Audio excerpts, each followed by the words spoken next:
Joe Show. We've seen it. Nobody wants to be there. It's a big bad show tonight. Just can't take this damn parade. Who cares? Joe Show. There's a 2-mile wait to get past the damn green line.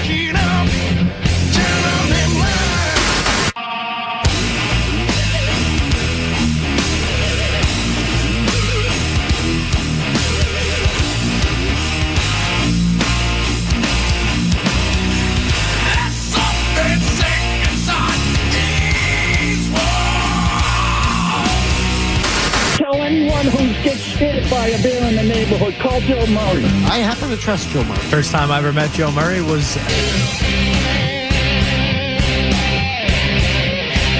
All right, welcome in 98.5, the Sports Hub of Joe Murray, back from the weekend, reacting to everything happening from over the weekend.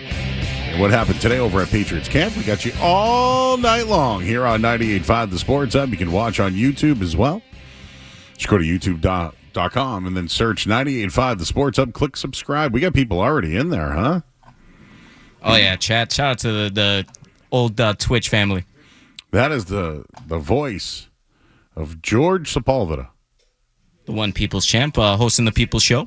That's right. He's in for Skaz tonight, so we're here all night long, and the phone number is 617-779-0985.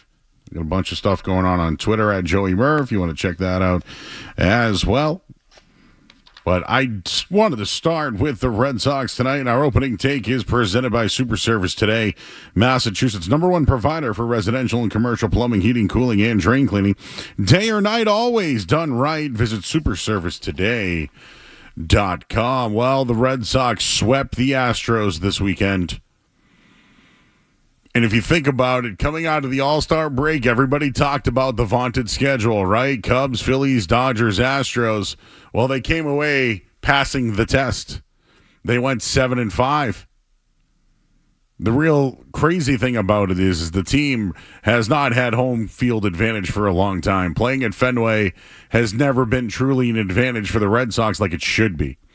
But they went 5-1 during that span. If you really want to look at it and open it up, yeah, they've had 2 really good winning streaks, but they're 14-2 their last 16 games over at Fenway Park after the sweep this weekend. So I was a little bit surprised. I thought they would maybe bounce back a little bit here. Astros, one of the better teams, better lineups. Framber Valdez absolutely owns the Red Sox, and they crushed them yesterday. So this is the question I want to pose, and I got a take on it. Do you feel better or worse about the Red Sox after the trade deadline? I feel worse. Today, Jeff Passan said that the Red Sox came close to landing Joe Ryan when they expressed a willingness to part with a number of high-end prospects. But that did not occur until the deadline was nearing, and the Twins focused on other moves, and they were less keen on moving Joe Ryan. So I'm more upset with the Red Sox because here they are. They kept their team together. They're getting the pitching that they've envisioned. Their young players are performing. Their platoon players, well, it works. Romy Gonzalez, Toro, Ruff Schneider, it's working. Right? They're moving Ceddanne Rafaela to second base so they can be more flexible elsewhere. Works. They're literally pulling all the right levers, pushing the right buttons. Everything is clicking for the Boston Red Sox, but I still tell you I feel worse about the deadline.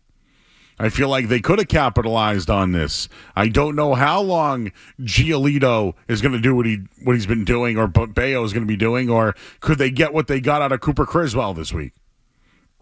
And it is Garrett Crochet Day, and you got to worry about his long-term health. And are they going to end up maybe pushing him back like they've already done twice since the All-Star break? So I feel worse about it. But do you feel better or worse about their deadline decisions? And Lucas Giolito spoke after throwing 8 innings in a sweep over the Astros. No matter how the trade deadline ended up, we know we're a good baseball team. that can win a lot of games. So that's coming from one of the players on the team who seems to be happy with, hey, despite what you think, we're good. We're good here.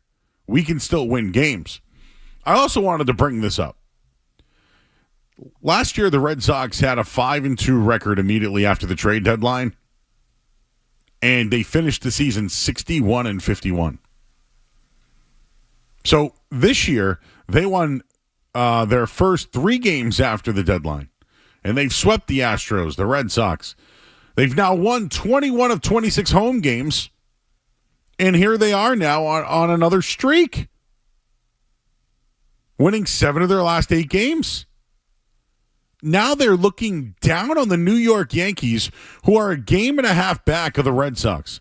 And there you go. And the Red Sox are just 3 games out of first place. I go back to June 6th when they lost to the Yankees. The Red Sox were 10 and a half games back from the Yankees. Did you know there are only 3 teams left in the Red Sox final 49 games that have a better record than they do? The Astros are one of them. They're just a half game better. The Blue Jays, the Tigers, they don't play Toronto and Detroit until the final 2 series of the regular season. So the Red Sox are finding ways to win games, and they believe that they can win games now. And if you look at the schedule, it's light. Blue Jays, Tigers, they won't see them till the final 2. Now, it could mean a lot at that point. But if they can pile up wins, they'll give themselves some breathing room. The Red Sox are a much better team than years past. That's a fact. You can still have your doubts. You should. I said it last week. I got mocked for it. Maybe I'll die on the hill, but I'll say this. I still think the Red Sox have just as good a chance. Let me say that again. I still feel that the Red Sox have just as good a chance as anyone in the American League. My only doubt that I have is this. By not bolstering this year's team and their pitching staff, it could still end in a disappointing result. But make no mistake about it, the Red Sox are a much better baseball team this year. Are they better without Rafael Devers? As far as their lineup goes, probably not. But as far as the way that they can manage this team, changing guys against the lefties, using certain specialists, being able to have flexibility versatility when it comes to Ceddanne Rafaela playing multiple positions, they're a much better team, but they're a much better team for different reasons. I think it's their younger players, but not to mention, I think they actually have some leadership, and I'll start with Alex Bregman at the top. So again, the Red Sox much better than years past. You can still have your doubts. You should. They're the Red Sox. They'll probably still hurt you. But there's no doubt about it, they're better, and I think they have just as good a chance as anyone to come out of the American League this year. Your thoughts at 617-779-0985. Again, opening takes brought to you by Super Service Today, Massachusetts' #1 provider for residential and commercial plumbing, heating, cooling, and drain cleaning. We'll take a quick break. Alex Cora talked about the Red Sox being better. We'll get into that and plenty of more numbers when it comes to Lucas Giolito and Garrett Crochet. They did all this without him. He'll be on the mound tonight. We'll have more coming up next. We got George in tonight. We got intern Luke here as well. I'm Joe Murray, 98.5 The Sports Hub.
Quick, smelly. It's Joe Murray on the Sports Hub. We're much better than the last 2 years. We're healthier. That series against them here a few years ago, we had no pitching. It was Chris, Bergclough, and somebody else, on that Friday game. And that was the reality of it. Last year, we grinded with them, and then Pax got hurt after the first batter. And then put us in a bad spot for a week, right after that series, And I always look at the seasons, and I hate comparing ourselves to other teams, but the last 2 years, that series put us in a bad spot. And it's a lot different right now. We got a complete team. Guys are playing with an edge now. You can tell. And like I said, these plays, it's fun. It's fun again. So we just got to continue. Kansas City's playing good baseball, and we got to show up tomorrow.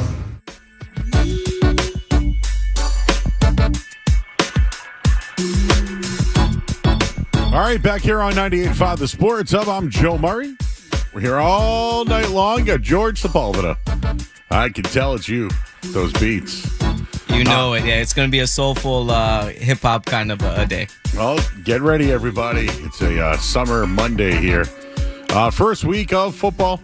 And, of course, the Red Sox have passed the Yankees in the standings because they're a good team, and you just heard manager Alex Cora mentioned that. I'll get into a little bit more details, but we do have just a few little notes that are out there. I just saw here from Ian Brown of MLB.com. Looks like there's been a lineup change.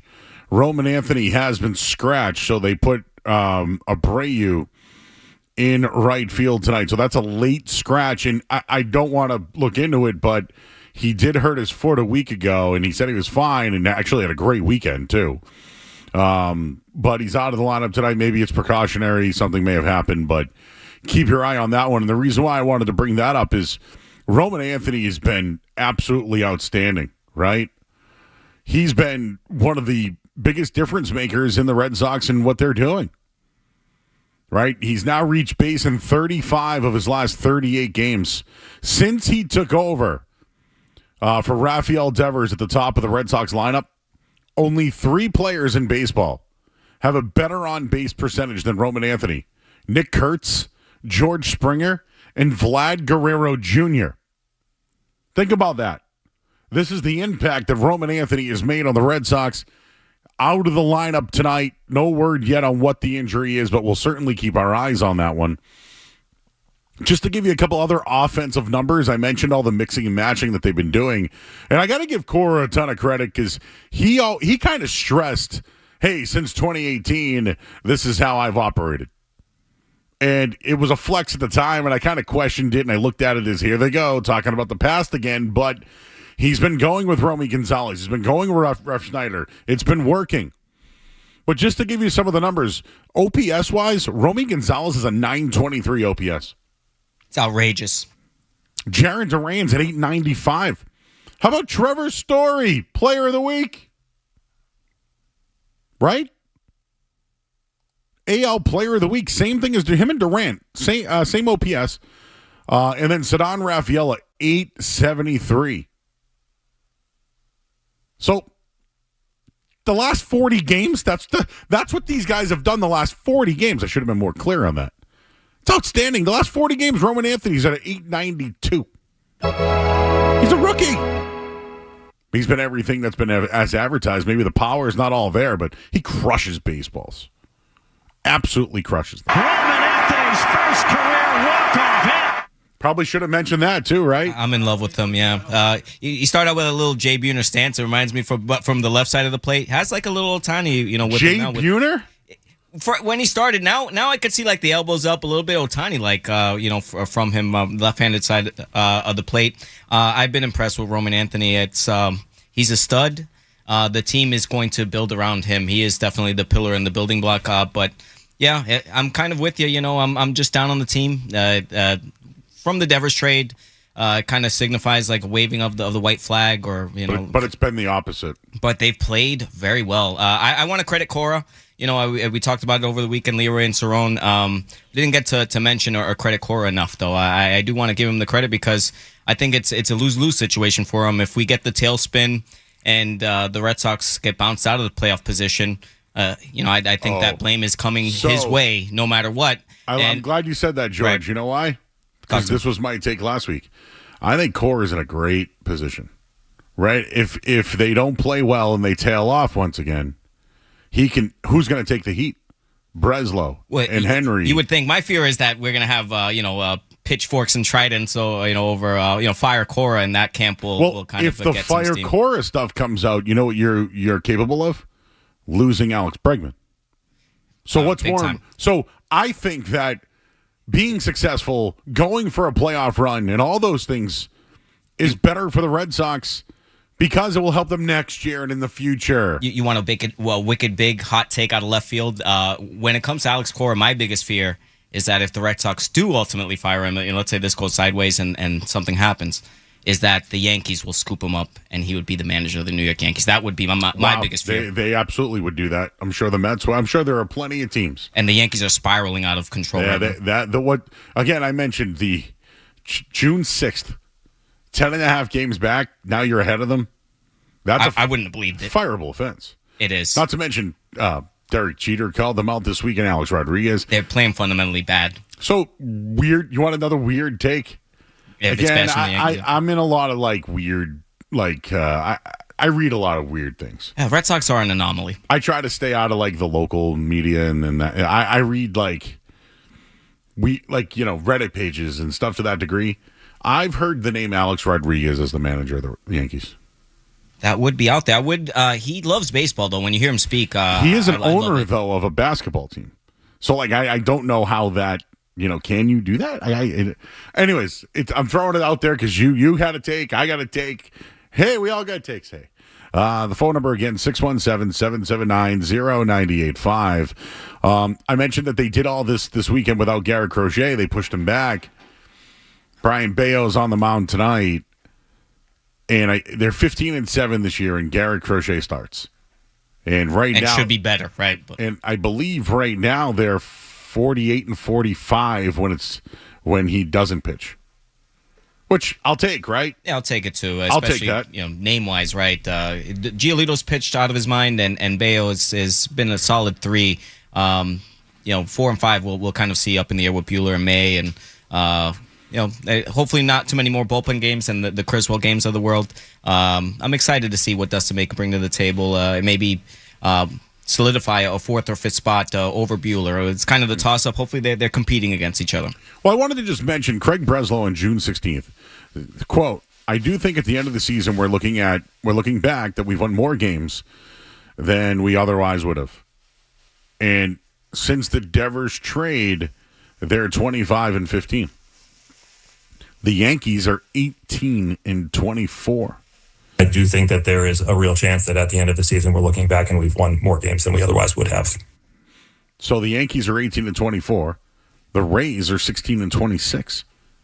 I mean, the Sox are 25-15. Lucas Giolito has a 2.03 ERA over his last 62 innings. It's been a game changer. I've been waiting for him to fall off, but I'm a big time Red Sox fan. I'm rooting for them and their successes. I love it, but he's been location, and his breaking stuff, especially the righties. I've been in love with Giolito. I don't want him to fall off, but I'm expecting that ERA to skyrocket sometime George, sooner or later. You have every right to doubt this team. They've failed after the trade deadline every year. They had a nice little run out last year after the deadline too. So I'm just saying. This is what happened in 2018, right? At one point, you were like, well, are they good enough? I don't know if they can do it. I don't know. And 21 a little bit, too, with the one Schwarber. We got him after the deadline, and we seen little glimmers of hope. But the Astros were a better class then. Yes. And you know what? Some of the teams they've played of late are – I think the Astros are ultimately better than them. Who's playing better ball when it matters? And the Red Sox are right now. Red Sox surprisingly have been playing well at home with half visiting fans in attendance. Well, that was one thing I was going to mention where it's like, how do you hurt ownership? Because if you don't go to the games, the other teams are going to buy the tickets. I'm boycotting. No, but I mean, since we're boycotting, I'm in with you. Now the other team, though, is going to be there, right? Big time. Like, I'm almost curious if there's Royals fans there tonight. I don't know how much Royals fans, travel to watch their team, but we'll take a couple of calls here at 617-779-0985. Let's talk to Phillies in Mansfield. What's up, Phil? You're on the Sports Hub. Hey, Joe, how you doing? Good, I love you on YouTube. I usually I don't do a lot of chatting, but you're a wonderful guy out there. Appreciate it very much.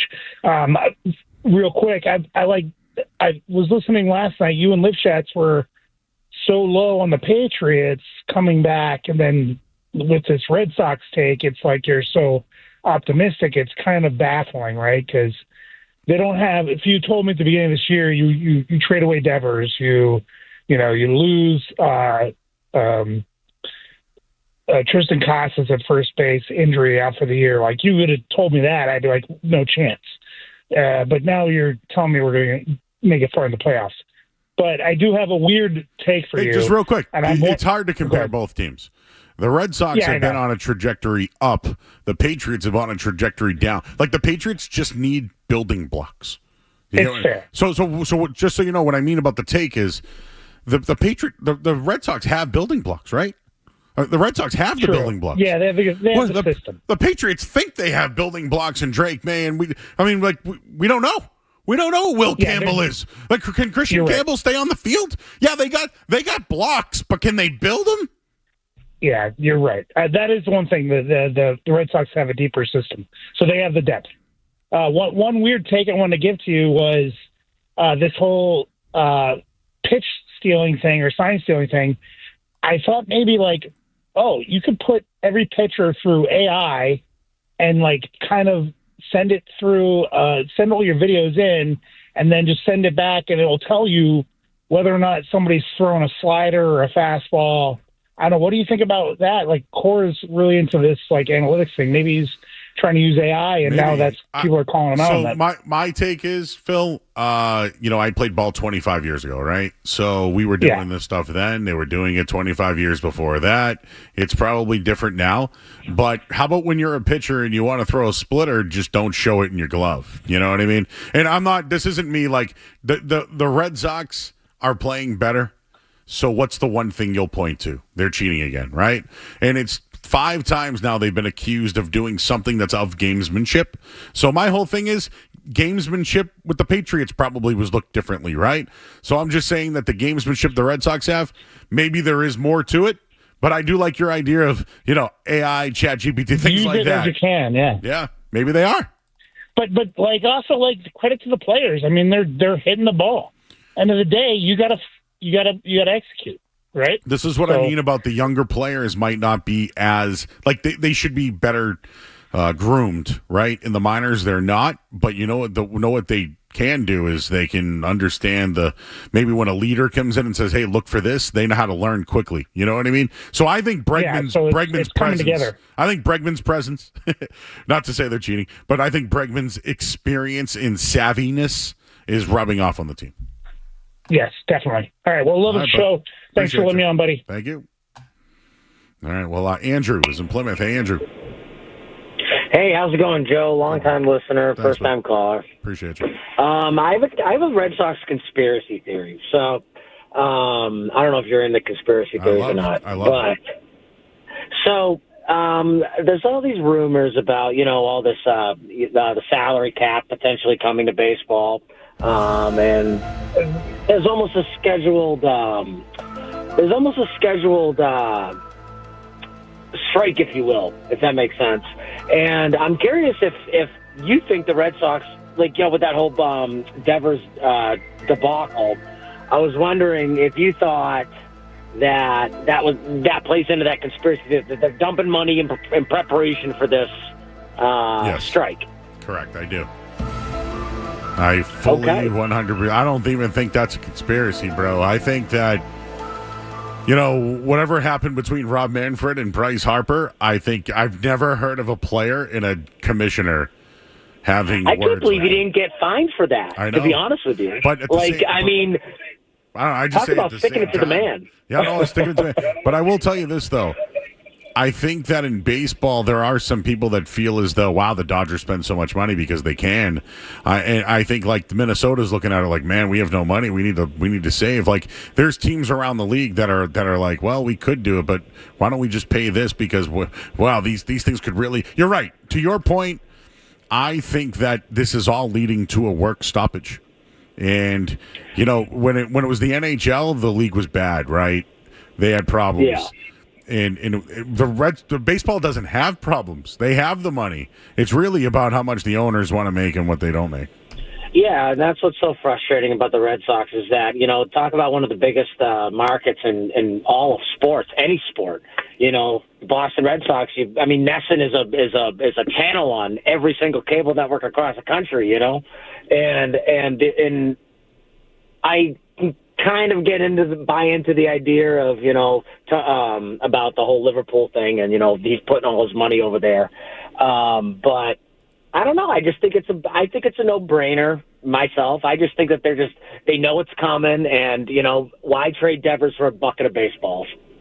Especially if the other team's going to take the entire contract. We said this yesterday. I was on with Liv Schatz. Yesterday, we talked about this. They could have spent money on the Devers contract and got a better return. Instead, they dumped the contract and got a crap return. Yet, everyone wants to tell you they're a better baseball team. Addition by subtraction, absolutely. But I think long-term, they were a better team without Devers. But,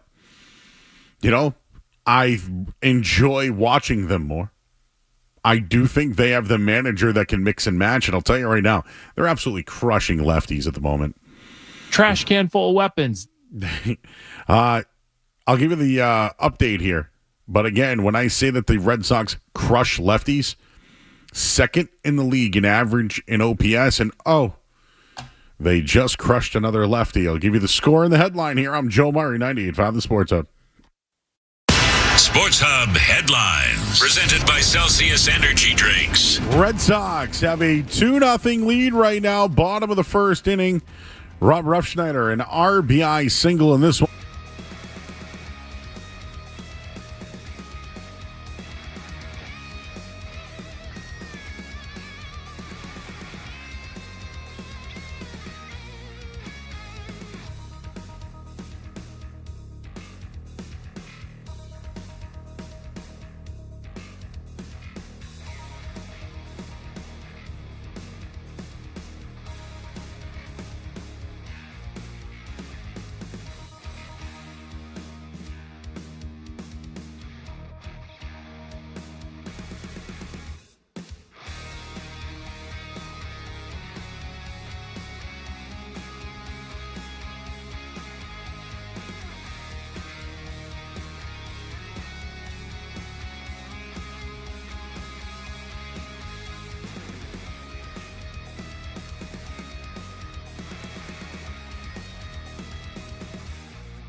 Solak and Bertrand get you through the midday.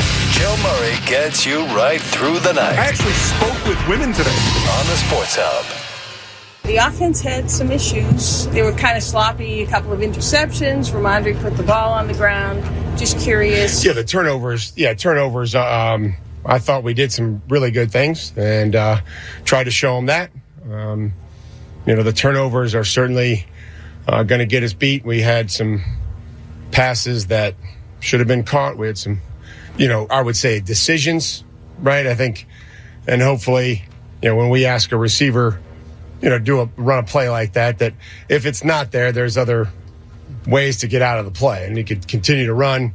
It's out of the pocket. He could throw it away. So those are great things to teach on in those specific instances. And Ramondre, when make a great cut and you break through, know that every team in the league, and hopefully ours is one of those teams that, the guys are coming to the ball and they're going to come and hammer it and they're going to play full tilt to the tackle. And so the cut, great cut.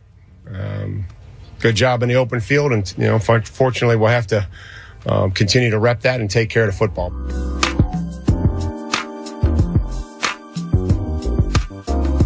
All right, back here on 98.5 The Sports Hub. That's Mike Vrabel.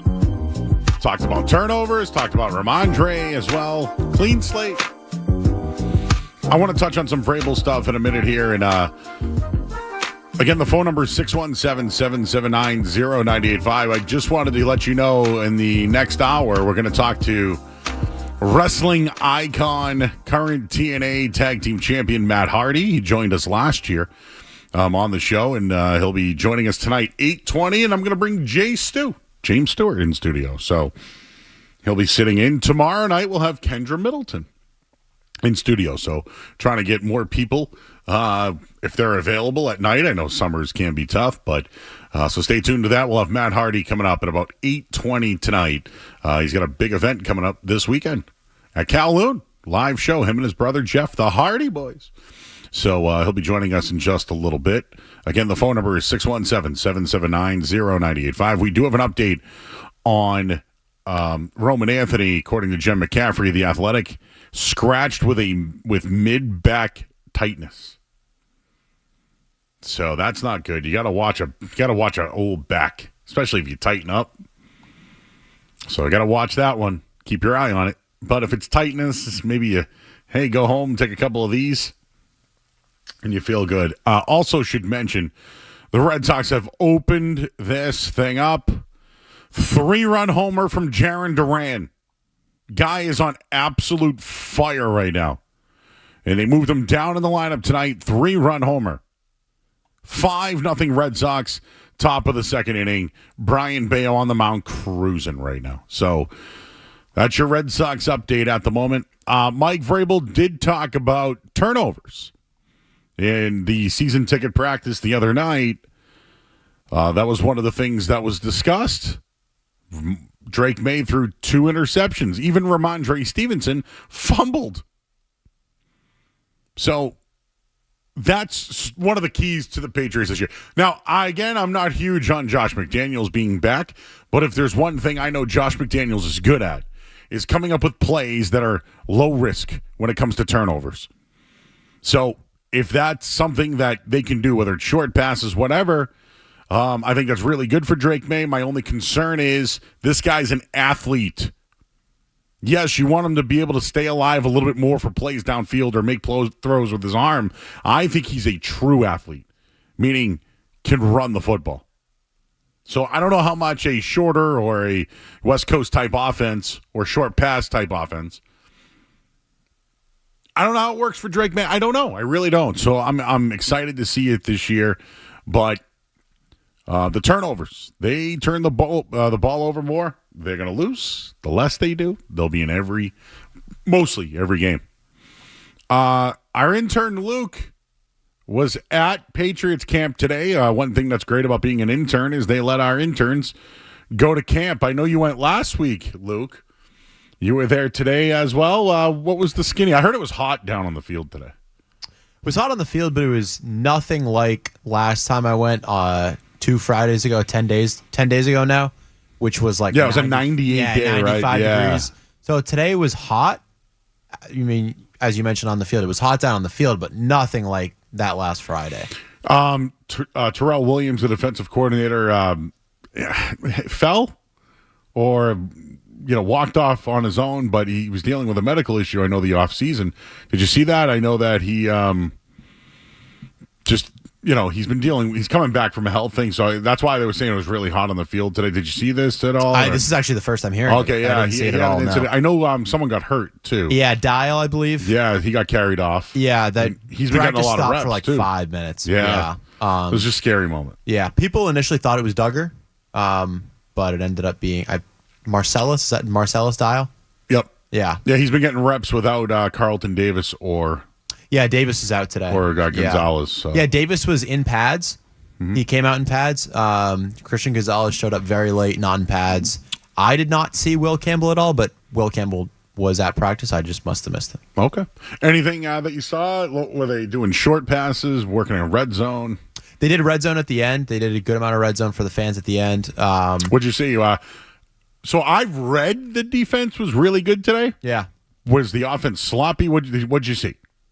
I saw a lot of really nice defensive plays. Jabril Peppers broke up a pass that would have otherwise been caught by Hunter Henry that not many safeties can break up in the end zone. I want to say Keyshawn Boutte made a fantastic sideline catch that I think all the coach referees, if you will, ruled incomplete. Yeah. So John Stryker, who's Mike Vrabel's right-hand man, big tall guy. Yeah. He was the ref, and I guess he called it incomplete. Yeah. But everybody was up in arms about it. I think they were being tough on the offense. Yeah. But it was, my jaw dropped. It was right in front of me, probably 50 feet in front of me. Unbelievable catch by, I believe it was Keyshawn Boutte. Yeah, I think so. What about Jalen Polk? You see him out there? I didn't see him out there. I did see his jersey in the store after. I thought that was pretty funny. To be honest, I didn't study the offense in terms of looking of, I see number one out there. But so I've heard it's been a pretty tough camp for Jalen Polk. Okay. Anything else? Hot, red zone, Keyshawn Boutte made a great play. Yep. Austin Hooper was one of the first guys out. He was using the jugs machine very early on. That was probably 9:45. Yep. What'd you think of the remote broadcast stuff? Did you get a look at all that up on the ramp up there? As in the radio show? Yeah. Was Jim and Tom up there? Jeremy? Jim and Tom were up there, yeah. Okay, yeah. They do a great job. They did a fantastic job. Is it Tim or Ted? Tim McCone. Tim McCone. Tim, yes. Yeah, Tim Dundaro and Tim Beetle. Tim Dundaro and Beetle were up there, yeah. There you go. So you met all those guys. I met them. Well, I had met them the last time. Oh, okay. And so then you guys are all friends now. Well, I don't know. I don't know if they would consider me friends, but so you've Bob been to Sosey, camp twice this summer. That's correct. It's great for you. Unbelievable. Bob Sosey was there for post-game report or post-practice, I should say, and then as well our very own Alex Barth I believe he joined Felger and Mass. He was, I believe, yes. All right. That's your camp report? That's my camp report. You should do a social video on your camp report for the day. Okay. All right. How's that sound? Yeah, I love it. I mean, you could clip this if you want, but I think it would be better if you were like, I am Luke, and I've been at camp twice. There you go. This is my camp thoughts. Yeah. As we head into preseason game number 1. Perfect. All right. That's Luke. All right, preseason thanks, thoughts. Let's take a break. Mike Vrabel talked about 2 things he's excited about this year. And I see you guys on the phone lines. We'll get to you. And Jay Stu will be in studio. We'll talk to him coming up in a minute here at 98.5 The Sports Hub. More Joe Murray coming up on the Sports Hub.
It's Felger and Maz afternoons right now. Joe Murray on the Sports Hub.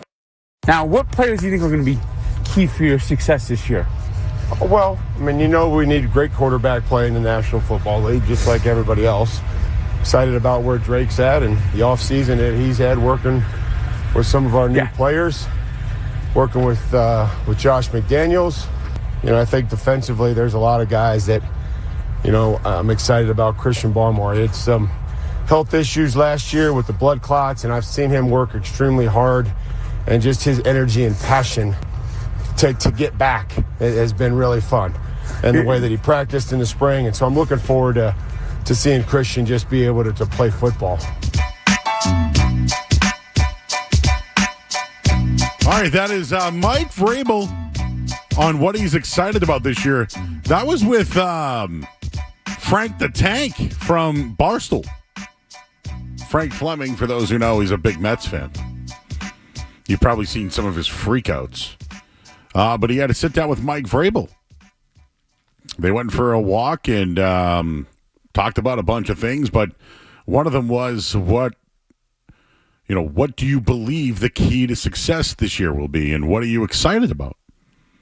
And the two names, one Drake made, who wouldn't have wanted to have taken the job, but he thinks Drake's had a tremendous offseason. And he got into it a little bit, but said that he's been outstanding and really ready to take the lead as the number one quarterback and leading by example, etc. Worked out, got bigger, etc. The other name that he mentioned was Christian Barmore. Said he loved his energy, his passion. Talked about his health issues from a year ago, and he's having fun right now.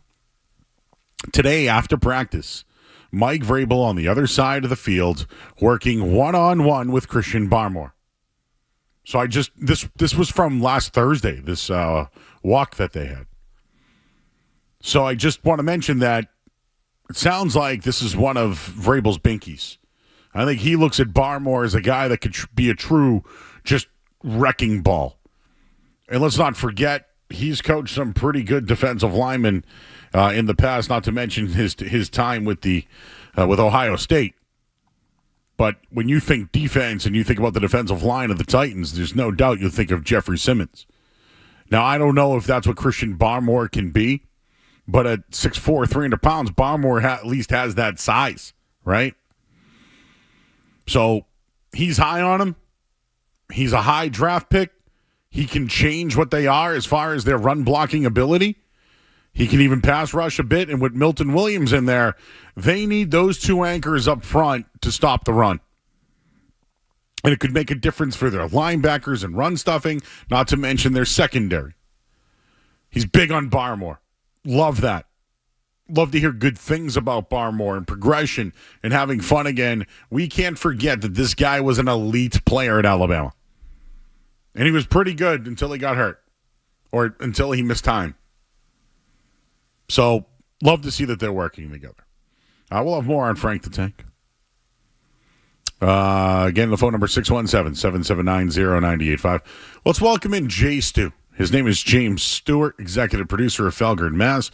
Been in the radio business for 25 years, enhancing talent all over the world. He comes in at 6'4", somewhere around 250 pounds. Hails from the Metro West area. And will join us next here on 98.5 The Sports Hub. From the Telfair Type Studios, WBZ FM and HD1. It's not just the games. It's Toucher and Hardy, Zolak and Bertrand, Felger and Maz, Joe Murray. For Boston sports fans, it's 98.5 The Sports Hub. Paisley Media Group Station. Essential Sports Hub headline. Presented by Celsius Energy Drinks. Red Sox lead the Royals right now 5-0, top of the third inning. Their offense is getting going again against a lefty, Rob Ruffschneider. 2 RBIs in this one and a single. Jarren Duran, a 3-run homer to open things up. Brian Bayo's gone 2 innings, gave up 3 hits. He has 2 strikeouts on 44 pitches. Once again, 5-0 Red Sox, top of the third inning. AL Player of the Week, Trevor Story, batted .391 with 4 home runs. They also went 5-1 during his streak. Patriots camp today, no Kendrick Bourne at practice. They worked on some red zone drills And in NBA news, De'Aaron Fox got an extension with the Spurs worth $229 million. Headlines, they are brought to you by Safety Insurance, providing comprehensive coverage for your auto, home, and business. Ask your independent agent about safety. I'm Joe Murray. Your next update, 30 minutes. No matter where you go, you're always connected to Boston sports with the 98.5 The Sports Hub app. Download it wherever you get your apps today. Everybody knows Joe. Just keeps getting better. Joe Murray on 98.5 The Sports Hub.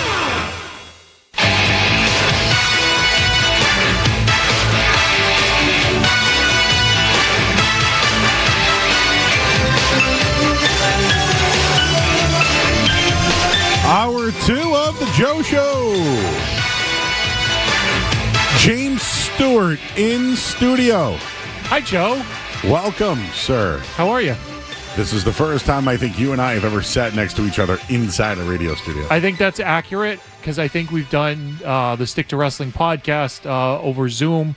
We've done WrestleMania recaps over Zoom. So that would be true. I think and if we've worked together, you've been behind the glass. So that's true also. So you're to my left. I'm being overexposed, Joe. That's the real story here. Overexposed, commercialized. Handle you with care is the lyrics that I know from the Traveling Wilburys. A couple of things I want to get into. We're going to have Matt Hardy on, of the Hardy Boys, the TNA World Champions. Wrestling icon. He's going to be at Kowloon this weekend, him and his brother, for a big show. So they do autographs. You can do meet and greets. They got a little show, acoustic set, all that. The podcast that The Extreme Life of Matt Hardy, his podcast is outstanding. I listen to it every week. He just did one on SummerSlam where it was him and Edge, and he goes into great depth. He was with that. Edge? He was or facing Edge. Oh, facing Edge. Okay. Facing Edge. This was the story that was actually a real life issue between Edge, Lita, and himself. Got it. My opening take tonight, and I want to get some wrestling stuff. I see you guys on the phone still. I'll get to you in a minute. My opening take tonight was, well, the question was, do you feel better or worse after the trade deadline regarding the Red Sox? I feel worse. Now that they had a sweep and they're up 5-0 with a chance to win 4 in a row out of the break. Yeah, Giolito's great. And Bobby Witt Jr. is about to hit a 3-run homer to tie it. You watch. Oh, are you on the well, I guess I will watch. No. I'm not on anything. I thought you meant, yeah. I love Bobby Witt Jr. is one of my favorite non-Red Sox players in the league, and he's due to hit a bomb here. Cards. He's a huge card guy. If you can get his autograph or a numbered card, Bobby Baseball. He's one of the most coveted when it comes to the memorabilia thing. But anyways, I feel like it shows that they really missed out. Right? They could be fine with Bayo and Giolito the rest of the way. I still think, though, going for it and showing the initiative and urgency, they would make them better. So I'm of the belief that the Twins essentially wasted the Red Sox time and they spit on the prospects that they offered. I don't believe The Athletic when they say that they didn't call until there was 15 minutes left in the deadline. I was doing this in real time. I was going back and forth between Minnesota people and Red Sox people. And it started a little bit before 5 o'clock about what's the offer, where's it going from here, and what it came down to, Joe, was a couple different things. One is I think they were fiddle-faddling around with the third and fourth prospects, and they couldn't come to an agreement with that. They didn't care about Garcia. They, being the Twins, didn't care about Garcia, but I think they had Tolley and Arias in the deal, and they couldn't figure out the rest of the deal. What about the money, the Walker Buehler stuff to that degree? Yeah, I heard that. I bet there's something to it. I actually want to go back in time a little bit because I think about 4, 5, 6 weeks ago, there was the Minnesota Red Sox deal for Joe Ryan that would have had Joe Ryan, Duran, who ended up going to the Phillies, and Carlos Correa, who went to Houston. I think that deal was done. And Carlos Correa said, no, I don't want to go to Boston. And so I put that detail together because on the Nesson broadcast on Saturday, Jemai Webster said he talked to Carlos Correa. And he said that Carlos Correa was only going to waive his no trade to go to Houston. And so you go back in time again to Rob Bradford and to Chris Cotillo. Craig Breslow on the record saying sometimes you spend 4 or 5 days with a team. I was about to drop that. Yep. And they're just messing around. They're not really serious about a deal. Yep. So do I think the Twins were serious about dealing Joe Ryan right now? No. Could they have been made serious if you had thrown in Willie Abreu or Jarren Durant or flipped one of those two outfielders somewhere else for prospects that the Twins like? Yes, absolutely. I think the Red Sox could have done more. But I think there are layers of elements, and I do think I blame ownership for making it financially difficult to make some moves. I blame Breslow for not doing whatever it takes to go over the line, and I blame the Twins for just messing around just to mess around. I blame 3 people here. I think the Twins used the Red Sox because generally the deals at the trade deadline are better than the ones in the offseason. Crochet, to give you an example on that one. But I think they wanted to see what the Red Sox were desperate enough to give up. And now when the offseason comes, they can match that versus every other team in the league. Yep. Which makes me wonder if it will even happen now. I watched Joe Ryan pitch on Friday night because you couldn't watch it unless you have Apple TV. I'm not doing that. More so than anything else because I assumed that the players involved, the GM, the president of baseball operations, would be on the Twins TV, the Twins radio. They were. Nobody asked about Joe Ryan. Just a failure on the Twins broadcast. And look, it's a house broadcast. But I would have thought, like, why is Joe Ryan here and 11 other players on the Major League roster not here? Didn't get that answer from the Twins side of things, on the record at least. All right. Mason's in Buffalo. Mason, you're on with Joe and Jay Stu. Hi, Mason. Hey, what's good, guys? So, something I want to talk about is, before I say it with baseball, I am a Blue Jays fan, but I do kind of like the Red Sox. Like, they're a team in the AL East I respect the most. I like what you're doing against the Yankees because I hate the Yankees. I mean, they're a team I absolutely hate. But right now with the standings, you know, you're in second place. Like, I'm cool with that. I just think the Red Sox, to keep up against the Yankees, they just got to keep winning. You know, and they got to, because the Yankees could, that's the thing. Like, you know, right now they're bad, but, you know, maybe in a month they'll win, like, you know, 5 straight. You know what I'm saying? So, look to use on that. The Red Sox, I'm a Jays fan. All right, thanks, Mason. Appreciate you. I think they can catch them, by the way. So I think the division's in play too. But what makes it better is because I had people on Saturday being like, "Oh, Cooper Criswell pitched better than Joe Ryan." Okay, Cooper Criswell is your game 2 starter in the playoffs. That's what you want. He gets 5 outs, maybe if he's lucky. So if you go Crochet Joe Ryan for this playoff run, you can win 2 games there, and then guess what? They pitch game 5 or game 6, and then anything can happen in a game 7. And lo and behold, it makes you feel a lot better about potentially being in the League Championship Series or the World Series this year, not next year, this year. That's what bugs me. Get it done. If you think Joe Ryan is the guy to go get, you do it now. I'll say this. I also think that the Red Sox might have a little bit more than Toronto pitching-wise, but the Blue Jays can mash you to death with Springer and Guerrero and Bichette, etc. So that's going to be the issue. I think the hitting in the end. Playoffs, I think it's pitching. When you're down the stretch, you can just win by beating bad pitching. I wanted to just get into a couple of SummerSlam stuff. Yes. There was a 2-night event. I thought it was better than WrestleMania. I thought SummerSlam was better than WrestleMania. So I would say, and we were there. So I'm biased because I was there. I felt better about WrestleMania than a lot of other people did. I was fine with WrestleMania too. I just thought this was better. If you want to tell me that night 1 of SummerSlam was better than both nights of WrestleMania, I don't know that I would argue strongly against that. I didn't like night 2 until the main event, and that was John Cena's best match since his story with AJ Styles. 2016? That might have been one of the best matches I've seen. I love that main event. And just the way I looked at it as you got your greatest of all time WWE sports entertainer versus Cody, who played the role of wrestler, right? Bulldog and headlock, DDTs, leg drops off top of the rope, power bombs. Like that was some real like NWA type wrestling. Yeah, I saw more of that in the Punk Gunther match on Saturday night, which I feel like they just called that in the ring, which I love. But as far as it with Cody and Cena, I think to a degree that may have been the Shawn Michaels Ric Flair, where Shawn Michaels is about to super kick Ric Flair at WrestleMania 24, I think it was, in Orlando. And Shawn goes, "I'm sorry, I love you," which I hated that finish for a bunch of different reasons. But when Cody does the salute to John Cena, that's his thank you, I love you for everything that you've done. Because John Cena doesn't need to do that match. He could continue on being a villain and I don't want to say breadcrumbing, but giving the bare minimum because he's trying to ruin wrestling. But he could have just done that. Everybody would have been happy. I think John put a lot of effort into that match. He's going to get destroyed by Brock Lesnar at some point, whether that's Crown Jewel, whether that's Survivor Series, whether that's his last match in St. Petersburg. Who knows? Were you surprised by that one, Brock Lesnar? Yeah, Me too. I did. Everybody said he's on the ban list, but if John Cena wanted to work with Brock Lesnar, John Cena gets Brock Lesnar. Do you think that... And that's why that match is probably in Saudi Arabia, Crown Jewel. Got it.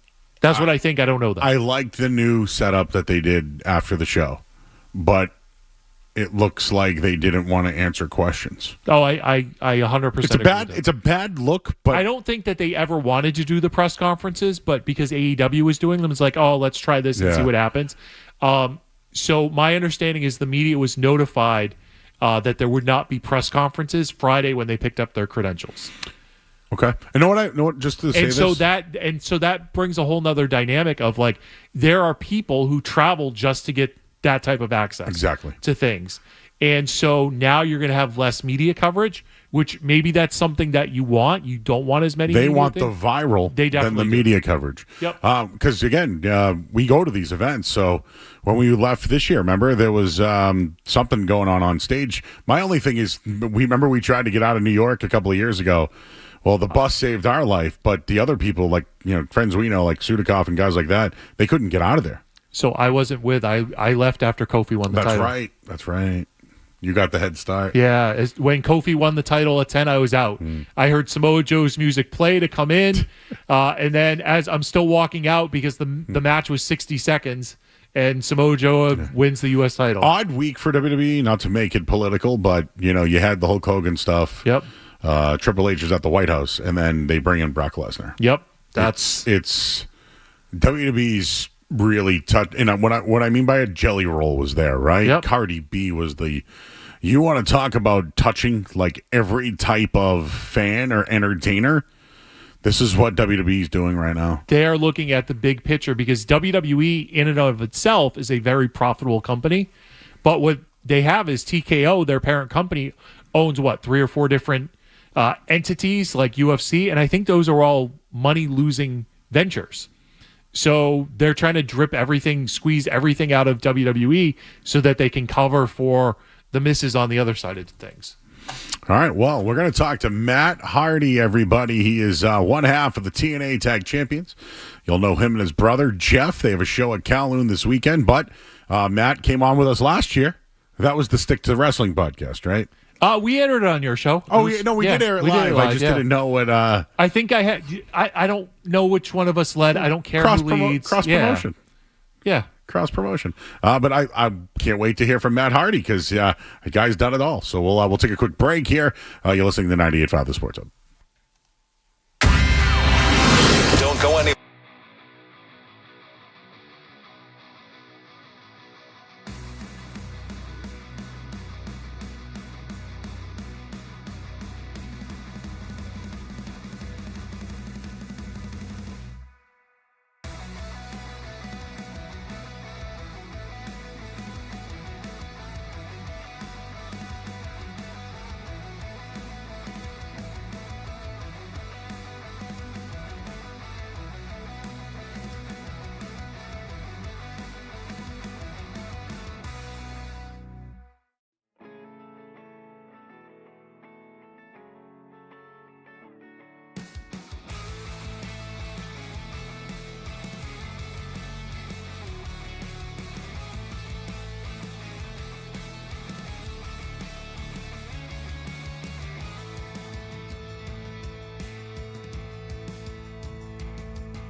Felger and Maz are just his pregame. They've been getting wholesale deals for years. It's Joe Murray on the Sports Hub. The Sports Hub. It's Joe Murray and James Stewart. And let's welcome in right now to 98.5 The Sports Hub. He is a wrestling icon, TNA Tag Team Champion. He's that we're talking to you soon about an event in Boston. And here we are, Matt Hardy. Lo and behold, here we are. It's coming up, man. Less than a week away now. It's crazy.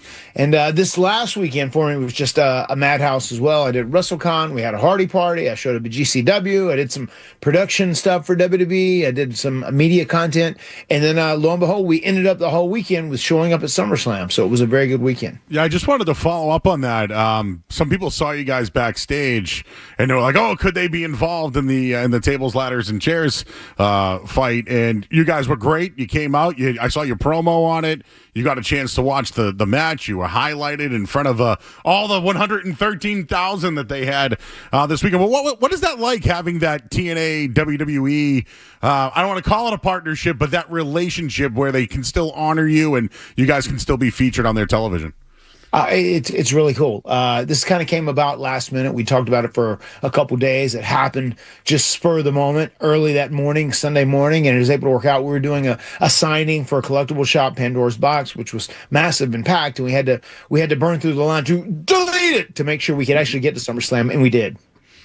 It's so great, Matt, that you have this partnership with TNA where you're going on a WWE broadcast and they're promoting an event in Lowell where it's the last time it's the Hardys versus the Dudleys / Team 3D, and it's all for TNA, and that's a big deal. Huge. And so why is now the time for the last match between the Hardys and the Dudleys? Well, I feel like if we're going to have one more with the Dudleys, we have to do it now. We have to do it now. You know, Devon has had some health issues in the past. He's doing really well now. He feels great. Who knows how I feel at the end of our match? You know, and Bubba, I know he's definitely ready to wind it down too. Jeff and I, we're still feeling like $1 million. We're out there wrestling like it's 2001. We're still going crazy. So I think now is the right time to do it. Bound for Glory is the biggest TNA show of the entire year. So it's a great place to house this massive event. And it's crazy, regardless of what people think. Oh my God, well, this is the Hardys and the Dudleys. It's 2025 and they're going to do this. I have not seen so many people yearn and just crave to see an event like this match since it's been advertised. At WrestleCon all weekend, people were talking about it nonstop, and people are so excited to see this match again. And I think we're going to build anticipation, and it is going to exceed expectations by far. Matt, one thing I got to say about you, man, you understand the writing of it, right? The way to write a story. And I wanted to bring up Slammiversary. I watched it. I thought it was a great event, but the finish, right? Yeah. You guys it was like the catwalk ladder came down. Like, was that you? Who was a part of that? And it was great, right? It was different than what was out there. I didn't see it coming, and it just shows again the athletic ability, all the creativity. But how did that thing get booked? Well, I mean, once again, to make a wrestling match feel fresh and new and original, like you're seeing something for the first time ever, there has to be an element of newness. There has to be an element of creativity in it. And I'll tell you, this cable ladder, we've had this in our back pocket for over 20 years. I think Jeff initially came up with the idea shortly after TLC 2. We were talking about doing it the next time we had a ladder match, and there's a couple times we pitched it to do it, and it didn't exactly work. And Tommy Dreamer, who is the head of creative now, we told him the idea. He loved it. He set it up. So all of the ladders that were in the match, there were 8 ladders. They were all broken. We had to go out of our way to make sure those ladders were all broken. And then Jeff's like, oh, my God, what are we going to do? I said, I'll go to the back. I'll find another ladder. There's got to be one in this venue. And he's looking up, and he sees something rolled up. You know, it's like what the people who hang the lights and the structure, it's what they use to climb, the cable ladder. And Jeff said, hey, what is that? And he goes, oh, it's the cable ladder that we use to hang things. And he goes, how does it come down? And he says, oh, this is the control right here. Then Jeff hits it with the control, and it lowered down. It just rolled down real slowly. And we got a holy shit chant because of a ladder dropping from the ceiling. It was amazing. So, this is awesome. Holy shit. It was so cool, man. And it was different. It's never happened in a ladder match before, and that's what really made this ladder match stand out. The Hardy Party comes to Kowloon this Sunday. Doors at 12, show at 1, VIP is $250, GA is $50. Matt, are you and Jeff, are you specifically gonna keep going until the bookings end? And you have matches like the famous Cody Rhodes list from years ago. Do you have matches that you want to get in before the Hardy Party kind of ends? We don't have a list of opponents written down like Cody did at that time. I mean, there's a couple people we would like to face, especially we got to talk with some of the TLC guys that were in the match at SummerSlam. And we've never wrestled the Motor City Machine Guns. We would love to do that at some point. Wow. Street Profits. Yeah, it's very odd that we have not wrestled the Motor City Machine Guns yet. Street Profits, it'd be fun to wrestle with them. Obviously, I have a huge investment because I was real tight with Wyndham, Bray Wyatt. I would love to do something with the Wyatt Six in some capacity. So there are definitely teams out there that we would love to work against. So we have them on a list, no, not necessarily. But as long as Jeff and I, we feel good, we're taking care of ourselves, we're very good and healthy. Whenever we did those NXT shows, we had to go through the entire testing schedule for everything. And just being older, the guy said, whatever you guys are doing, keep doing it because you guys seem like you're 35 years old. That's the kind of condition your body's seen, man. So that was great to hear. And man, we're just going to keep rocking and rolling. We're enjoying what we're doing. We're having the most fun we've ever had. And I'm telling you, those bookings aren't ending anytime soon. We get calls nonstop from all over the place. And it's great, man. We're very blessed and we're very grateful for the position we're in. All right, we'll talk with Matt Hardy of the world famous Hardy Boys. They'll be at Kowloon this weekend. Matt, I got to ask you a personal question. You're on the Patriots, Celtics, and Bruins radio network and the Revolution. So we have a lot of big-time sports fans that are wrestling fans, but we also have those fans that don't understand what else goes into it. Like, we watch your matches, but you guys are, like you mentioned it, you are at WrestleCon this week. You're doing all sorts of things. You're doing the event this weekend. Can you talk about what that's like on the road and explain to our listeners what you guys do and the events you set up and what you have going on? Your brother's doing an acoustic set this weekend. Like the travel and the extracurricular that you guys do off screen is incredible. Can you just speak to our listeners about what you guys are doing, off screen? Yeah, I think the Hardy Party, we initially did it as something for us to build onto, and we're doing a lot of these nowadays. Once our in-ring career does end, it gives us another outlet because I do, and it's cool. John Alba, the host of our podcast, is going to be there live, so you get to see myself and John there, and we're going to do a completely first-run episode of the Extreme Life of Matt Hardy there at Kowloon. Once again, this is a very cool thing. We'll tell stories. I will share secrets I've never shared before.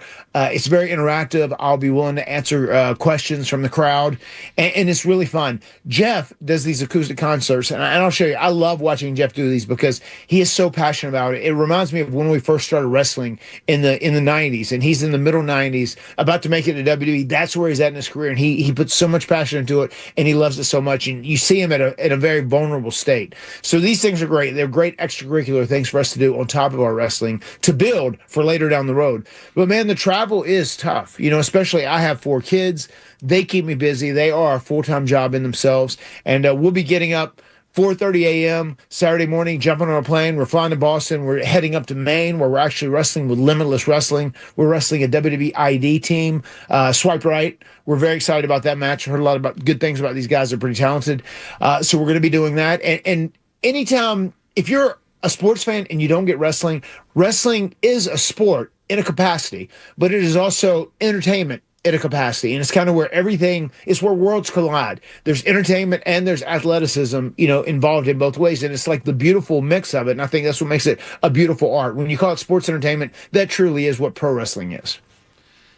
John Alba, SNY guy, big sports guy. His home promotion, I believe, is Limitless up in Maine. And that's, it is. It's is that Fandango's promotion? He is from that area too. He's going to be there. The system's going to be there. There's going to be quite a bunch of TNA guys this Saturday night. So one of the big things we think about in wrestling is trust and how you have to trust your partner and trust your opponent. WWE kind of ran a weird scenario where Seth Rollins is injured in the ring and there are only a handful of people, and now it might have been the greatest. What were they calling it? Ruse? The greatest ruse of the century. I gotta ask Matt, like if you're in the ring and something comes out later that may have been more choreographed than actually legit, how would that make you feel? I would be fine with it. I'm all for it.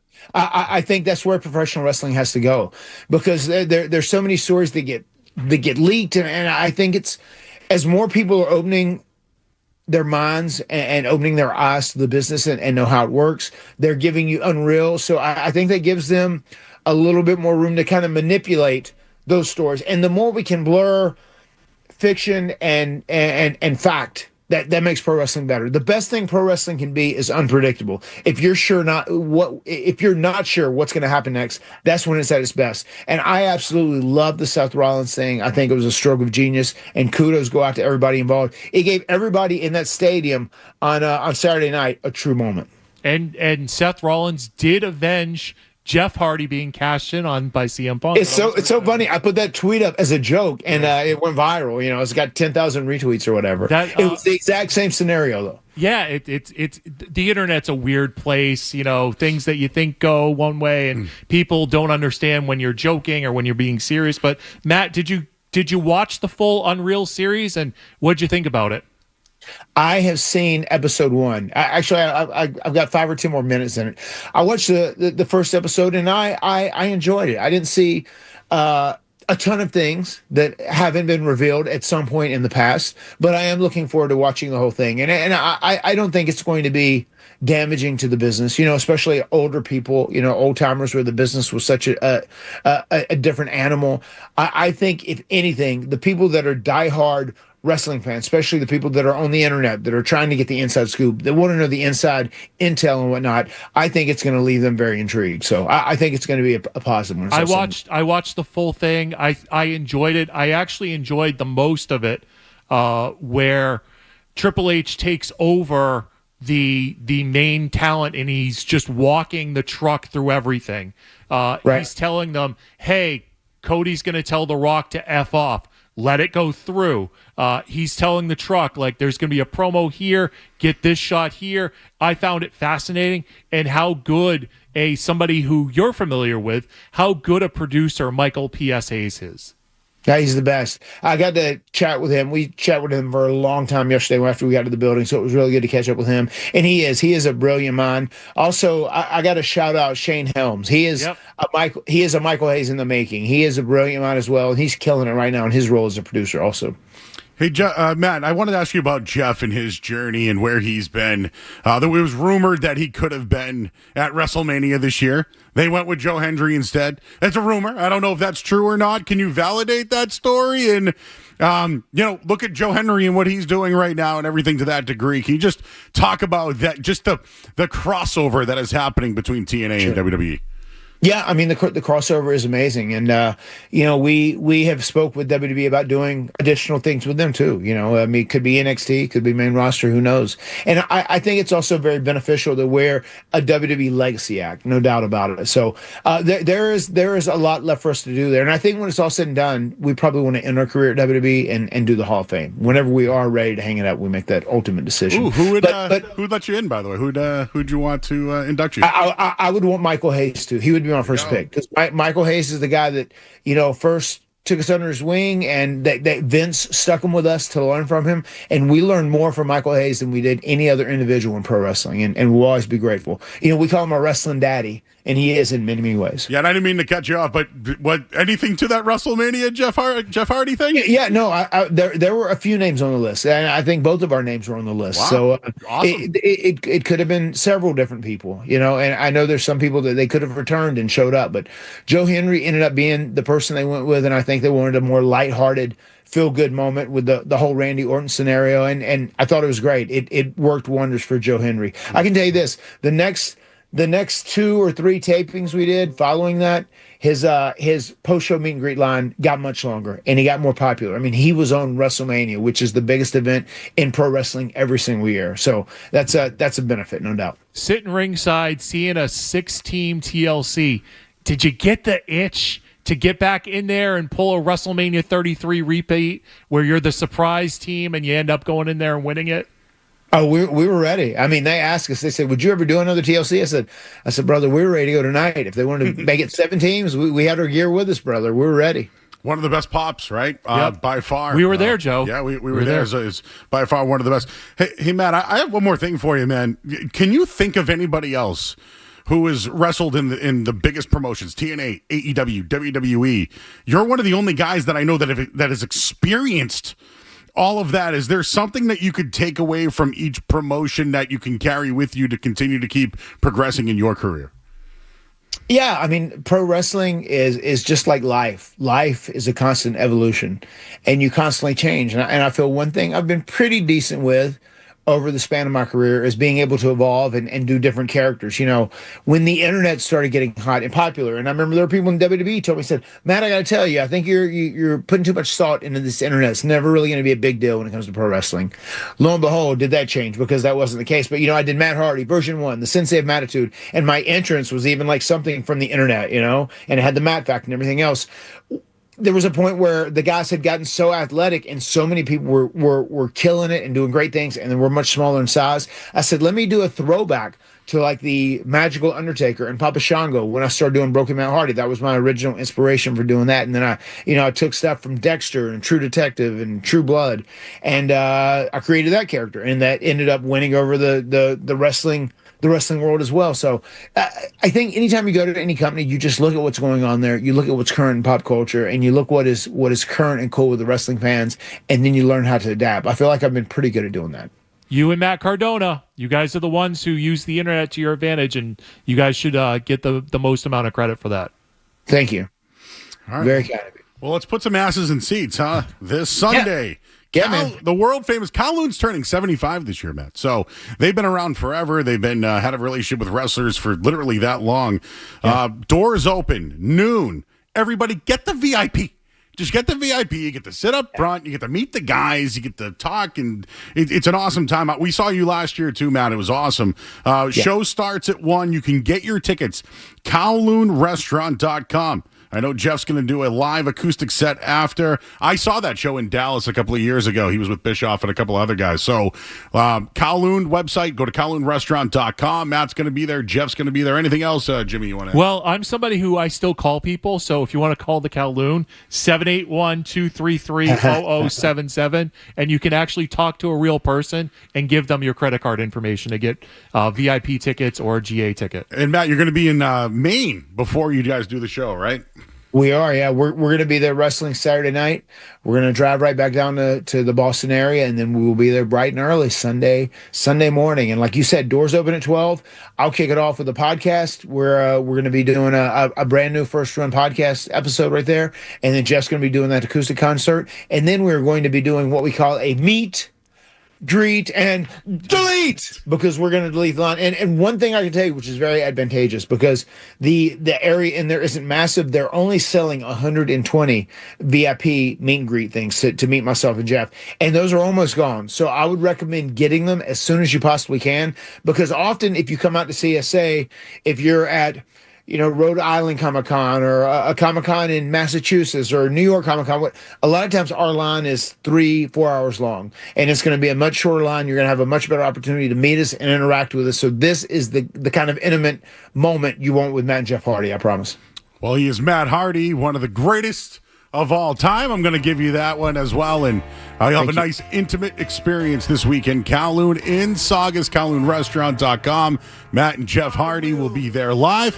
Matt, we really appreciate the time you took, man. Congratulations on your entire career, and we'll both see you this Sunday. Very cool. We will see you there this Sunday. And I got to tell, if you've never been to Kowloon before, it is worth coming just for the food experience, because their food is off the charts, man. It's great, and I'm sure you both of you can back me up on that one. I haven't missed many meals in my life, Matt. I got to tell you. Saugus wings for life for me, man. I keep going. So hey, maybe we can get a Hardy menu. Something on the what would be one of yours, Matt? What are your go-tos over there? I mean, we'll see. There's a bunch of things that I do like. I like some of their Chinese dishes. I like their sushi as well. Maybe even a sushi roll. Ooh. Maybe we would have a full Hardy sushi roll. I love that. Well, it's a meet, greet, and delete this Sunday. Matt, appreciate all your time, man. We'll catch up with you Sunday, and we'll be promoting that show all week long, bud. Thank you guys very much. Thanks for having me on, man. Nice chatting with you as always. You got it. Wrestling legend, TNA champion, icon. Matt Hardy of the Hardy Boys. Good dude, too. He's a great guy. Him and his family are good people. That's the one thing I will say is intimate meetings. Yeah. You go to WrestleCon and all these other stuff, they barely look at you. Yeah, and the reason why the Hardy line is 3-4 hours long is because they take their time, they chat with you, they give you an actual experience. They give you an actual conversation, and you go up. One of the things with these meet and greets is you got to go up there with something to talk to them about. Like I see online all these very cold meet and greets. Like you got to prep with something that you've been dying. Like I've talked to Edge about Pearl Jam. I've talked to the Hardys about what they're doing. Like you got to have something that you want to talk to them. Bryan Danielson, one of the first times I met him, he had a T-shirt about "Ask me about being vegan." So I asked him about being vegan. I asked him about something else, and that was the experience. Braun Strowman, I go, hey, man, I heard you're good at softball. And then somehow we got into a Sid discussion. Or Damian Priest is a huge Yankees fan. Yeah, oh, yeah. So, hey, what's going on with the Yankees? And then it opens up a conversation. You got to, think through, Do you know what it is? Is these guys, they don't want to be fanboyed. Nobody wants to be fanboyed. We don't want to be fanboyed. But when you talk about something that you all can relate to, it goes a long way. So, by the way, this is the summer of Kowloon. They're turning 75 this year. They'll have the Hardy Boys on the 10th, right? I know they have R-Truth is doing, is it still R-Truth or what's he go by now? Ron? But he has a big event. It's a concert. It's a live concert. So if you're going to SmackDown in Boston, immediately after the show, live concert, R-Truth, Ron Killings, will be there live that night. Tickets are available for that. And then the Matt Cardona show, which is the major wrestling figure podcast. It's the Big Ass Extreme Bash. So if you've ever been an ECW fan, they're going to have the original ECW backdrop, the entryway. They're going to have the Sandman, Raven, and Tommy Dreamer all in the same place at the same time for a photo op and a meet and greet. Does Tommy Dreamer do events? He does not do events. I was going to say. Rarely does events. Wow. Rarely, yeah. All of them in one place? Yep. Oh, something's going down. All in one place. This is the Big Ass Extreme. Who threw Mr. Cena through a table last year? That was a bump, by the way, too. I think it was 2 years ago where John Cena Sr. gave an AA to somebody. That's right. Through a table. Bubba Dudley, Bully Ray Dudley, or Bully Ray, he powerbombed somebody through a table. That's what it was. It was them through a table, not Mr. It was Mr. Cena. Cena the year before put somebody through a table with an AA. Yeah, last year it was Bully Ray who put somebody through a table. So if the Sandman's going to be there. Oh, yeah. You know something's going down. Oh, yeah. Singapore Cane. I got one signed by the Sandman. That's in my memorabilia. That's awesome. Well, Jay Stu, do you want to go home? Yeah, I'm going to go home. All right. Great job. Hey, thanks for having me in, Joe. Hey, Appreciate that. listen, anytime, Jay Stu. You want to hang out? No. Well, so I know, do, but I don't want to overexpose myself too much. Overexposed, commercialized. Handle me with care. He is James Stewart, everybody. And again, go check out the Hardy Boys show this weekend. It'll be off the hook. We'll get that one on the website so everybody can see it. For Jay Stu, thank you, George, as well. Great job on that one. I'm Joe Mario. Let's get you the headline. We'll tell you what's going on over at Fenway Park. Sports Hub headlines presented by Celsius Energy Drinks. All right, Red Sox lead 7-1 right now. Top.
quick. Smelly. It's Joe Murray on the Sports Hub.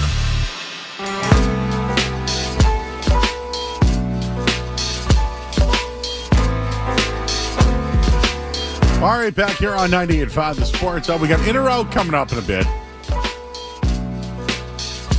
George Sepulveda in tonight. How you doing, George? You like that? Yeah, people's champion. But Sepulveda, yes, you did pronounce that well. Sepulveda. I told you there was a guy that called in one night. He said he was from Leominster. Where are you from? Yeah, Leominster. Yeah, Leominster, right? There was also a punter, Daniel Sepulveda, for the Steelers once upon a time. I remember him, yeah. Well, it's funny because some guy mentioned a place called Brady's out there. And then I mentioned, I know one guy from there. And I said, George Sepulveda. And he goes, Sepulveda? And I go, no, Sepulveda. So what is it? Is it Sepulveda or Sepulveda? Yeah, it's really Sepulveda in Spanish. Sepulveda with that emphasis on the U, where I get that accent. But saying George Sepulveda is in fine. English, Sepulveda or Sepulveda are both acceptable. They're both acceptable. Got it. George with a J. George with the J, though, yes. Is it George or Jorge? Like, what do you say? It's really Jorge Sepulveda, but I live in America, so I like that, though. Yes. That's how that's how I would want to be. That's right. Yeah, I could hear Jorge Posada, right? Just like, no, it's not George, it's Jorge, But yeah, it's really George. I prefer the George. People's Champ. People's Champ. I was wondering if you were going to bring a belt with you tonight. I have one tucked away. Yeah, and Matt Hardy has many belts. Yes, yeah. Actually, the one I do have is the old tag team ones. The first one when they introduced the Trojan helmets. I have one of those tag team belts. Nice. I just like when they go like this. Jeff goes down. Such a great segment, right? I wish I could have talked to it myself and marked out, but right, definitely you guys were marking it out and doing all the good, dirty work for me. And shout out to the YouTube chat. All right. Well, we got Justin on the line who wants to give us a thought on. Hey, Joe, what's up, I just Justin? wanted to give you an update on the Roman Anthony injury. It was reported by Nessing and the Athletic that he has tightness in his back. He was scratched in the lineup tonight. He was scratched before the game started. Yeah. You worried? Yeah. Are you worried?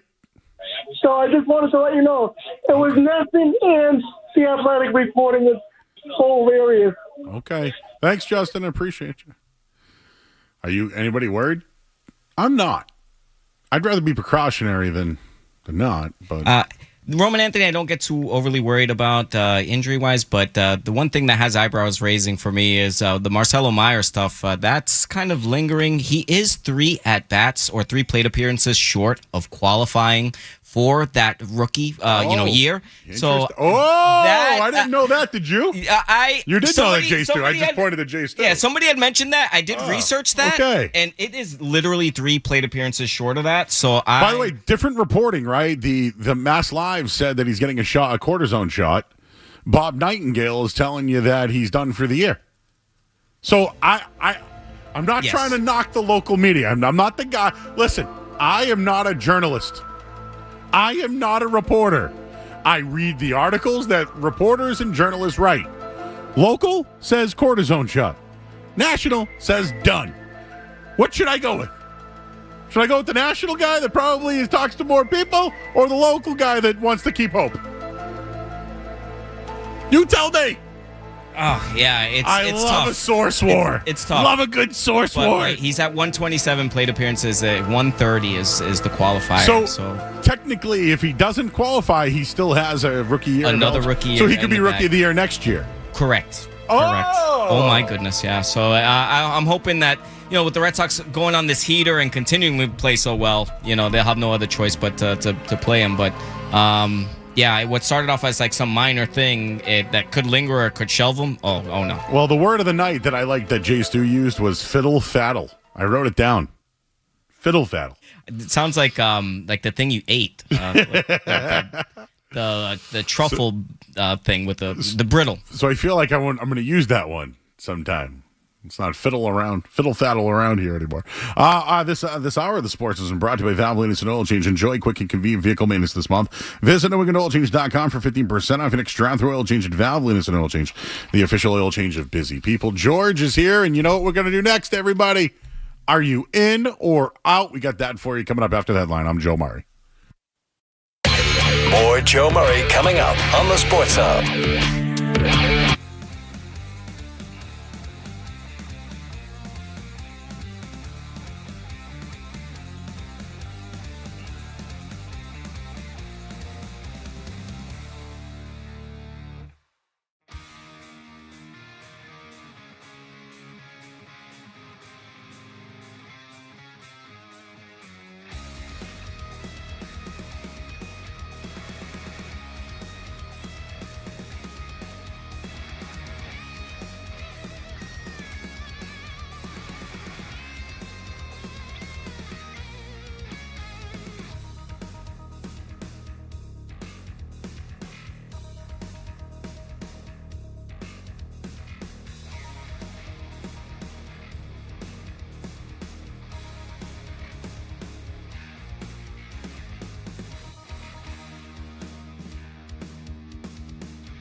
Essential Sports Hub headline presented by Celsius Energy Drinks.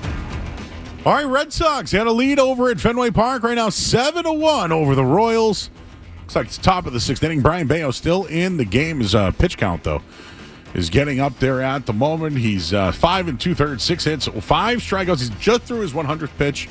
Bullpen is warming, 2 outs right now.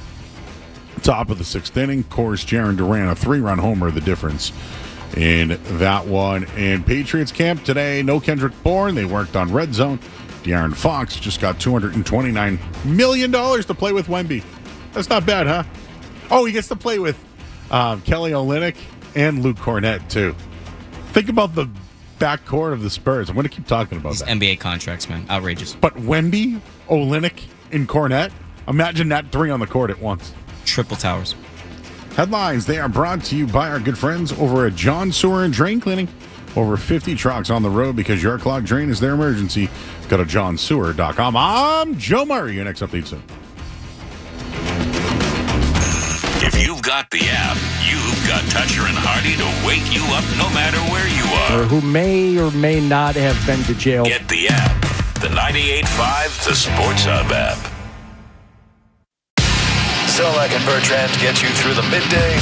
Joe Murray gets you right through the night. I actually spoke with women today. On the Sports Hub. Way that they were demonstrating with the Devers trade, but I have to be in on this team as well. As roller coaster as it's been the first season that we've had real expectations, and I refuse to let them move the goalposts and say 2026. We're looking out for 2026. We're going to push all the chips in for that. We've been hearing 2025 for the last handful of years. Here we are. The big three has been called up. You know, Christian Campbell now is in the minors. They got rid of Teal. But Roman Anthony seems like he's the real deal. Hopefully there's nothing more to the back. Do you know why? Do you know why I'm in? The Blue Jays, I think, have... I was just telling Jay Stu this. I think they can hit their way to the AL East crown. You think the Red Sox could? No, the Blue Jays. I think they can hit their way. Their pitching's done well enough. But they're not as deep either, though. Berrios has, been good, and Bassett's been their best. But Gossman. Hey, I say bingo. You're speaking my language. The starting pitching is going to mean everything, and it is going to be for the Red Sox as well for them to overachieve the way they have. Giolito and Bayo, you're totally entitled to have your doubts. I'm skeptical. No, you're entitled. Yeah.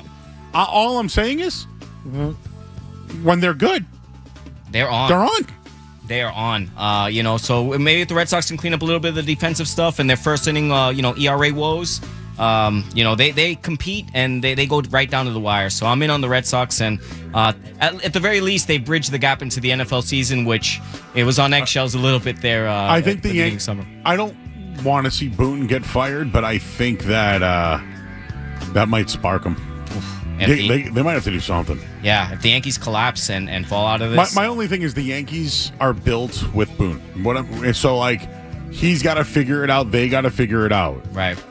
So I still think they're at least should be given 3 more weeks to figure this out. Yeah, Cashman is a GM who at least pushes the chips to the table. Yeah. Not like ours. Well, staying on the Red Sox with the reporting all over the place on the Red Sox at the deadline.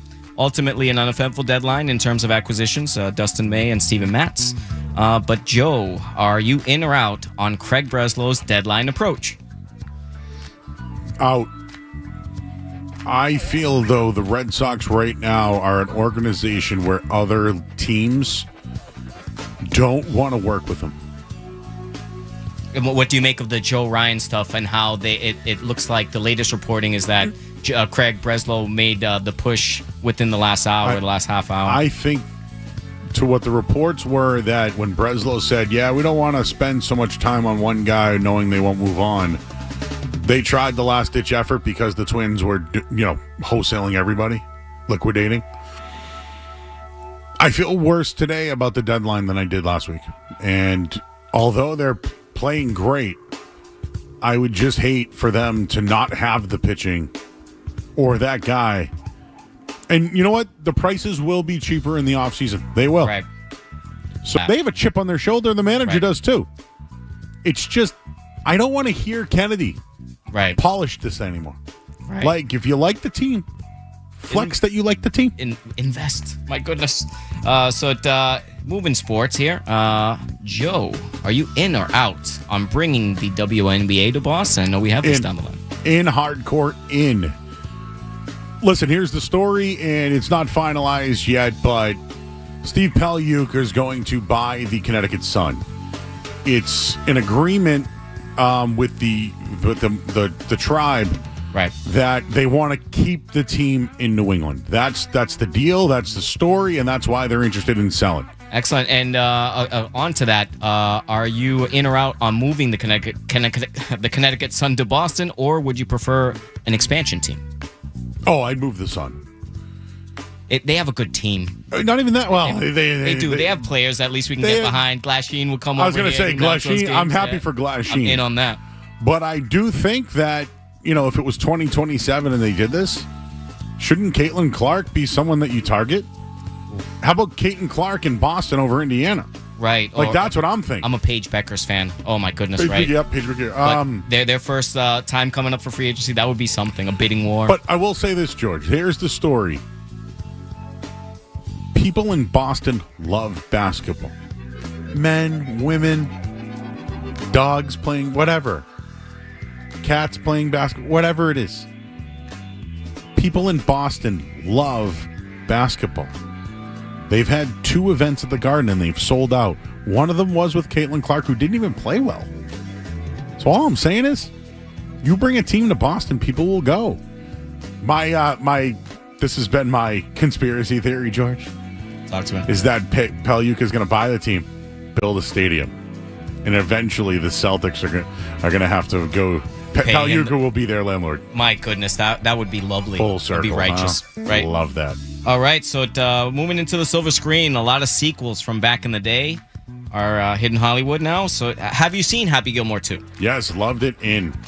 Yeah, when it comes to Happy Gilmore 2, I was pleasantly surprised is probably the way to put it. It hit my expectations. Yeah. I thought it was better than I thought it was going to be. Right. That's probably where I'd leave it. I do have some gripes in terms of the last sequence and I don't want to play spoilers, but the whole golfing and the mode of it, I was left with the impression that would be like 7 holes. There was 5 to begin with, and to me, it wasn't really jiving in terms of the specificity and where the detail was. It was lacking a little bit in the end for me. But I did like it. But I love the cameos, and you know what? I've gotten some Easter eggs on it. Final scene is the Tommy Boy scene. Look at this. So I wonder if it was a shout out to Chris Farley. Oh, I got to watch it again. Because they were obviously best friends. I love all the golf cameos, Lee Trevino and stuff. My goodness, yeah, they've aged a little bit. But Joe, are you in or out on movie sequels that have been 10 plus years since the original's release? And because I do think that if you're going to do a sequel, it's not bad spacing them out. Now, some of them, like the Hangover, right? Yeah. They went after that one quickly. I agree. Right. They had like that. To the point where 3 had to happen. Too many. Yeah, so Meet the Parents 4 is the one that's been announced for next year. Fokker and Robert? Is it Robert De Niro? You would have to think Robert De Niro is going to be in this. How old would he be in that? Yeah, so that's the impetus. Happy Gilmore Tour. And then you could get I don't think I've ever seen 3. Yeah, I don't have vivid Meet memories. The Folkers the other one? It's Meet the... Yeah, them. Yeah. Okay, so that might have been 2. Folkers in it, right? So many drops. All right. So then akin to movies. All right. Joe, are you in or out on getting an empty cup at the movie theater, courtesy of the Jeremy Conley? Yeah, I was going to say, this might be more of a musings than this, but I want the vendor to hand me my popcorn and my drink. Then I want to walk over to the butter machine, and I want to butter that bad boy up. So I actually want to speak to somebody and have them hand it to me. Jeremy got a cup, then had to go in line to wait for said drink. I understand. I would be out on that, yes. It bothered him. Yes. Which I, therefore, would be out. Right. So I'm out. I would prefer you to hand me my food and drink. Shout out to everybody making a resurgence over there to the theaters and going out and watching the movies. You know what, George? Yes. Here's a question I got for you. Talk to me. how could we make movie theaters great again? How could we make it like me, dude, right? Growing up in the city, I used to take the 34E bus from Washington Street in Rosendale to the Dedham Mall, which is now Legacy Place. Yes. Or the Dedham Movie Theater. But I used to walk over, I played video games, and, you know, every once in a while, if you paid for one ticket, you could go to another show. You get it? I would double dip a little bit. I spent the whole day in a theater. Yes. So, I mean, saving it. What could we do? Like there's a place called Alamo. I don't know if you ever heard of it. I saw one in Dallas. And it's a movie theater, but it's like a bar scene type movie theater. Yeah, I see those. We have one of those in Leominster. What about like a bowling alley type movie theater? Yeah, more like entertainment inclusive. I know some venues that will kind of rent out, play video games or exclusive screenings. For me to save the theater, I would say it would be. What would I say?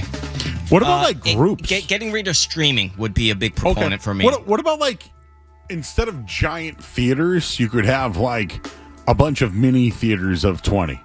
So interesting. I would start with the streaming and getting away from those deals. I know a lot of it was like pandemic and, with the impetus behind it. We got to get the movies to be in the silver screen. You got to pay, get in there to see it, have it be a couple months exclusive to the theaters, get the excitement up there, and then then if you want to go ahead and DVD, Blu-ray it after, and the way it used to be, I think, is kind of the model, and then of course promo, promo work. Get some of that stuff over here to the station. In or out is a segment that needs to be sponsored. Things like that. There you go. Any more? We got Chris Mason coming up. Any more? No, that'll be it for this. All right, George. In or out. George got the call this morning. Wearing his jeans. John Cena jorts. Would you call those jorts? Yeah, I would say yes. Because technically they are pants that you cut. Oh yeah, I'm such a dad right now. Yes.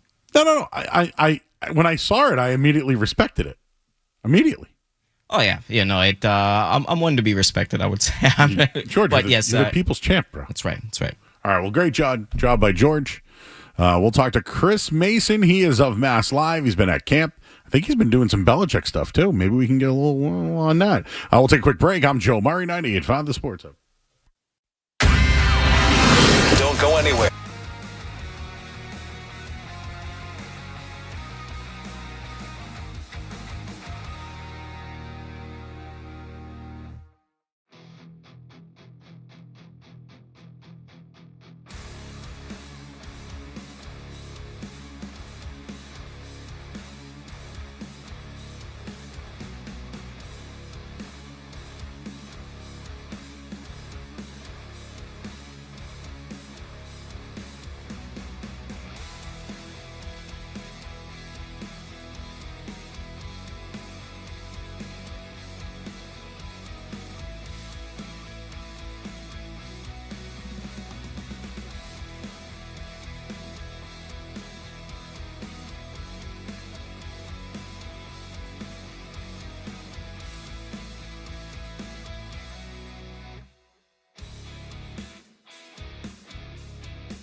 Around here, we call them the Joe Murray Pre-Party. It's Felger and Maz afternoons right now. Joe Murray on the Sports Hub. Our intern Luke was there today. Well, someone else that was down there, his name's Chris Mason. Covers the Patriots from Mass Live, and he joins us here on 98.5 The Sports Hub. Chris, how you doing, bud? Good, Joe. How are you, man? We're good. We just did an hour of wrestling talk, if you could believe it. With Matt Hardy, I absolutely can. Yes, we got down, and he's got a big show this weekend, so we were recovering from SummerSlam. But speaking of a little bit of a slam, what's going on over at practice? I know it's been a physical camp. It was warm down on the field today. There was the season ticket holder practice last Friday where there was turnovers. Mike Vrabel addressed those today. How are they cleaning those up at practice? I mean, it sounds like they're cleaning them up, but I actually wasn't down there today. I was in Chapel Hill over the weekend. Oh, I was going to ask you about this too as well, but yes. So, yeah, no worries. So because I was down there for the weekend, I wasn't at practice today, but I heard a little cleaner than Fridays, anyways. All right, well let's do the Chapel Bill stuff coming up in a second here. Any takeaways though from camp and your expectations for the Patriots this year? They kind of feel the same to me, where I came into camp thinking they're probably going to be around 500, 8-9, 9-8, right in that realm. And, I think they're still going to be like right around there. I'll wait till the end of camp to pick if it's going to be a winning season or if they're going to be 8-9. But I think they look like there are going to be some growing pains. There are a lot of new pieces. But you know what? I think they're going to be okay. I think they're going to be competitive. And honestly, with this team, last year, Gerard Mayo said that he wanted his goal for that team to be like they're going to be that team that nobody wants to see in December, right? Like that one team that's playing better at the end of the season. I feel like that could actually be this year's Patriots team. Oh, yeah. I'm on the under 8.5, but I think that, the building blocks they have in place and, bad football, right? I mean, at least last year with whatever they had, they still capitalized on some bad football.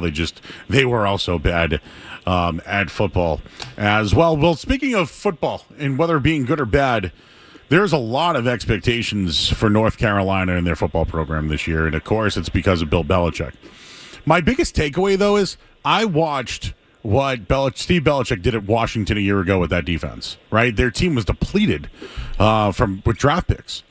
But now he's coming over to North Carolina. Bill's here as well. Like, I don't know. You're down there, man. What's the buzz like? And you're watching the kids. Like, what? I guess I want to know what Bill Belichick's running for an offense, defense. What are you seeing down there?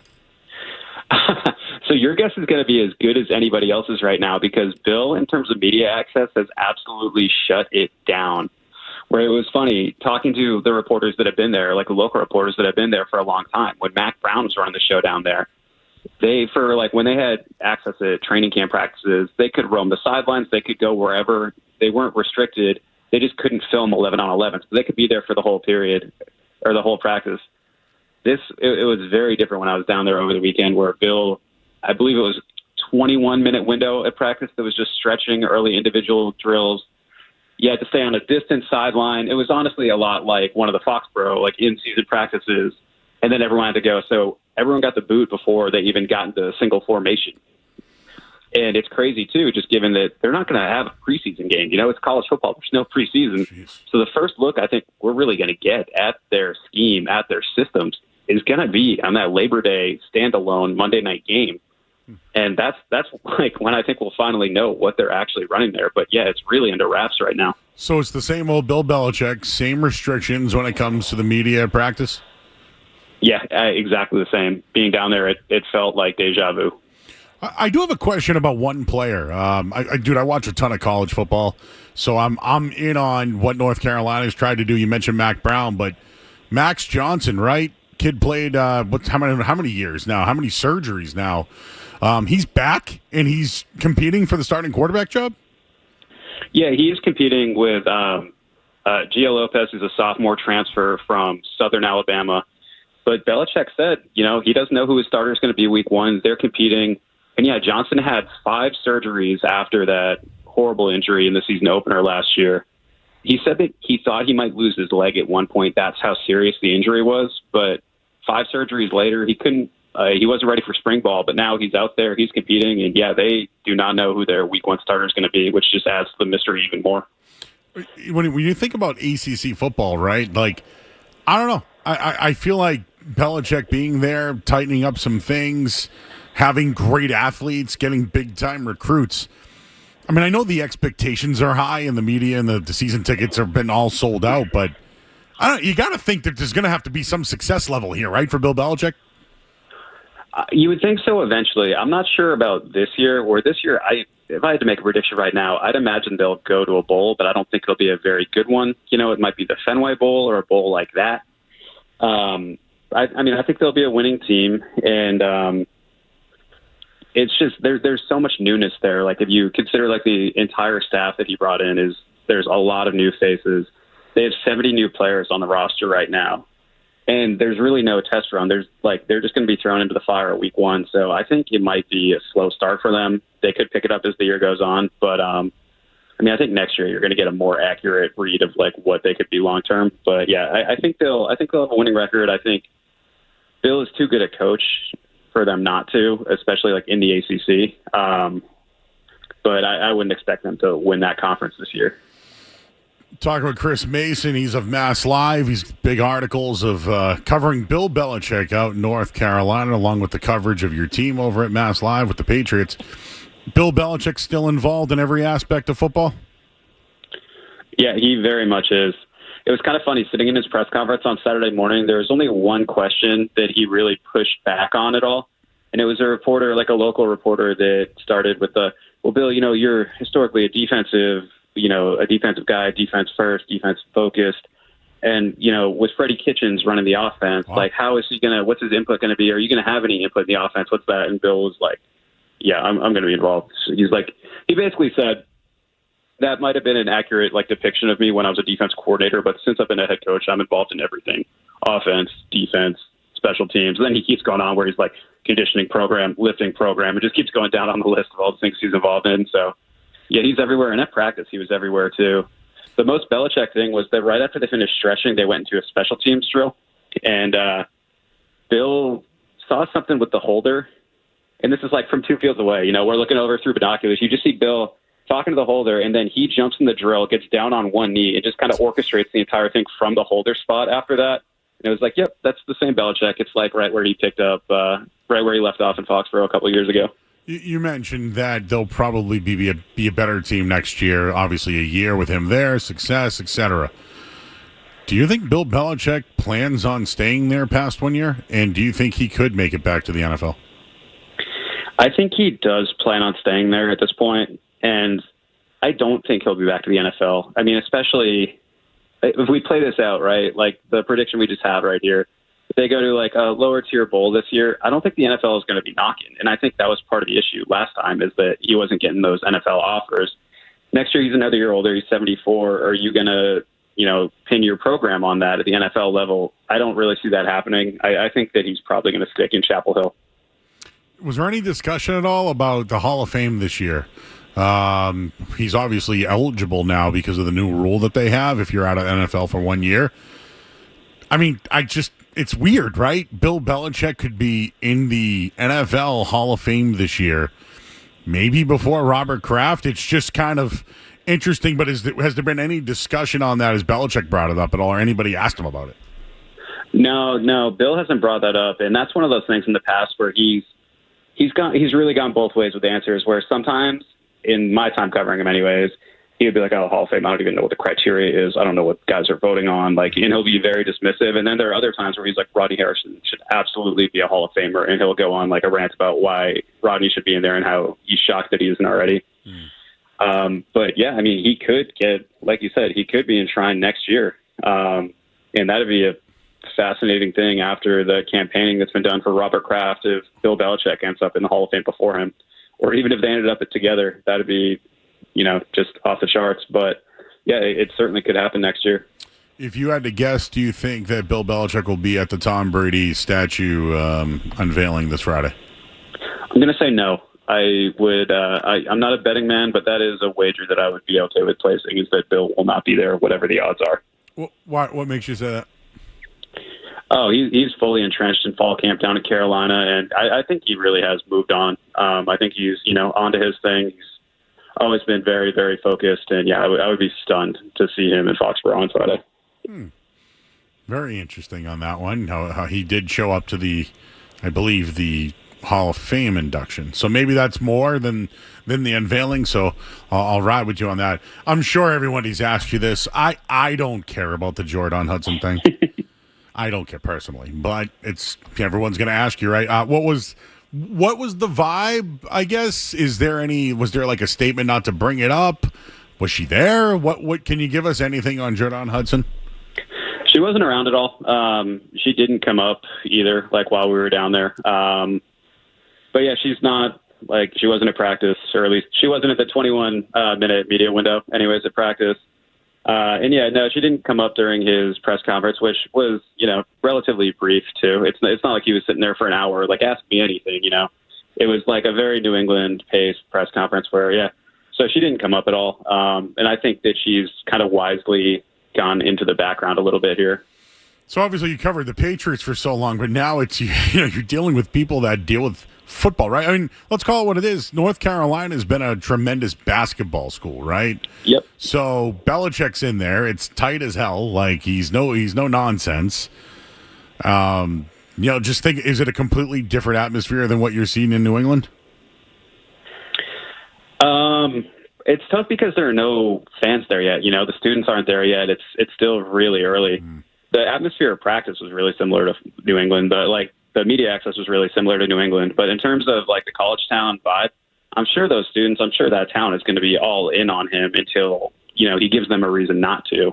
And I think that's pretty much the worst thing that could happen for their football program is that they just turn irrelevant. They get boring. They come out of the gates, 3-3, 4-4. They're just not playing very exciting football. They're not playing very crisp football. Then suddenly basketball season starts, right? And they just become irrelevant. And suddenly Bill Belichick is the highest paid employee in the state of North Carolina, the highest paid state employee coaching a mediocre football team that people aren't paying attention to. So I think that's worst case scenario for them, really. What's the latest on them potentially moving to the SEC or Big Ten or whatever was discussed this week or last week? I hadn't heard anything on that move. That also did not come up down there. Good. Read through between the lines that now they're considering potentially them moving to the SEC, which I would say would be horrible for their basketball. Oh, not great for the football program, but their basketball school, Florida just won the national championship, right? Tennessee, Kentucky, you name all these schools. I can't see them leaving the ACC. No. I mean, they just feel like such an ACC school, don't they? Even down to the football program being kind of, middling all those years where you throw them into the SEC. I don't think it looks too pretty. And yeah, like you said, basketball, it just does not seem like a great move for them. So yeah, no, nothing new on that front, but I think they'd be wise to stay put. So how did you end up at North Carolina and Chris Cotillo stayed home? Was it the trade deadline? Did you guys flip a coin over it? How'd that happen? I don't think I've ever had a colleague more jealous of an assignment than this one. Where it's funny, obviously, he's still obsessed with North Carolina. He went there, if you talk to him, you'd think he's a 21-year-old student, not a 28-year-old writer or whatever he is. But I texted him, before I was going down there, what should I do in Chapel Hill? And man, the novel that I got back, I don't know if it's the last time anyone sent me a message that long with just all these, you got to go here, you got to go here, you got to go here. So I guess I won out on that assignment, but I think my bosses were probably wise to not send him on that one. Well, I'm not sure he would have made it to the stadium. Yeah, would you want the Red Sox trade deadline or go to? I don't know. I wonder how he would have been covering both of those ones. So you're going to be you going down to the preseason game this week? Yep, I'll be down there Friday, and then I'm going back down to North Carolina too for their season opener against TCU. Oh, I'm excited for that one, man. TCU again was in the national championship. 2 years ago? 3 years ago? I can't remember now. I mean, it's definitely recent. And it's kind of crazy that they're getting these high-profile games where they were also Deion's first game with Colorado, too. Yeah, so it feels like, they've just been in a lot of these. But, yeah, that atmosphere should be crazy in Chapel Hill for Bill's first game. That is somewhat of an interesting take, right? TCU has been playing on week 0 now for 3 years in a row, or at least 2 out of the last 3 years. So that Bill's got them kids motivated, right? Hey, these guys are experienced. Hey, that's going to be a good game, man. I'm excited for that. Just one thing on Friday. Is there anyone you're looking at when it comes to the Patriots? Like I'm kind of interested in DJ James, right? This cornerback here without Gonzalez, just without some of the secondary guys, Carlton Davis, etc. Anybody you're looking forward to watching in the preseason game this weekend? Yeah, DJ James is a great call on your part. Where I saw it was a Mike Giardi description today. He said he reminded him of J.C. Jackson. Wow. Yeah, but just like that first camp that he had. So, obviously the next step if you're going to get that J.C. Jackson comp is you got to reel in some picks. So can he make some plays in a game like that? Absolutely. I mean, I think the wide receivers are always fascinating, right? Where they just have too many bodies there, and who can actually elevate, who can rise. And if you're a guy like Javon Baker or Jalen Polk, you're going to get more reps with Kendrick Bourne out, where Vrabel said that he's not going to play today. He's not going to play Friday. Vrabel said that today. But I do think that the wide receivers are fascinating to watch just because by the end of camp, there are going to be a couple players that we're familiar with that aren't going to be on this roster. So those guys, I think, have more at stake than just about anybody.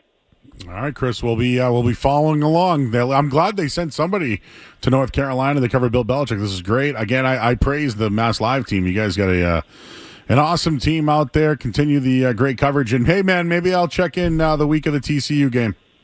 Yeah, it sounds good, man. You got Thanks it. for having me on. You got him, man. He's Chris Mason, everybody. Check out his work, Mass Live. He'll be covering Bill Belichick all camp long, along with the New England Patriots, who play their first preseason game this weekend. You can check out Chris over at Mass Live. We'll take a quick break. I'm Joe Murray. You're listening to 98.5 The Sports Hub. Sports Hub headlines presented by Celsius Energy Drinks. Red Sox lead the Royals 8-2 right now, top of the 8th inning. Brian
just keeps getting better. Joe Murray on 98.5 The Sports Hub.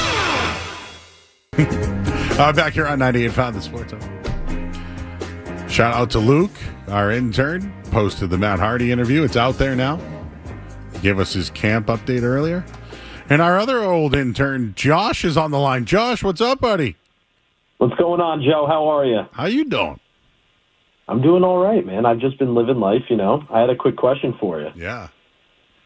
All right, so I don't know if you saw, but the winners of Love Island USA threw out the first pitch at the Red Sox game. I just wanted to get your thoughts on that. Am I in or out on it?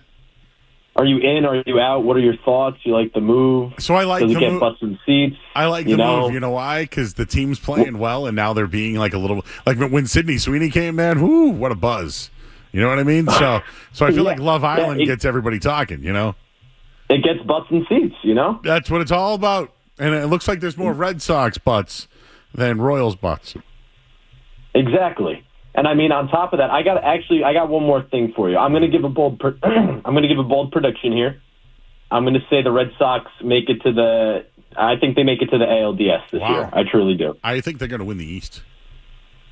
Yeah, and I think that they will. Okay. Well, so that would where would that put them? Still in the wild card? Yeah, it would. All right. So then, yeah, I think that they make it to the ALDS.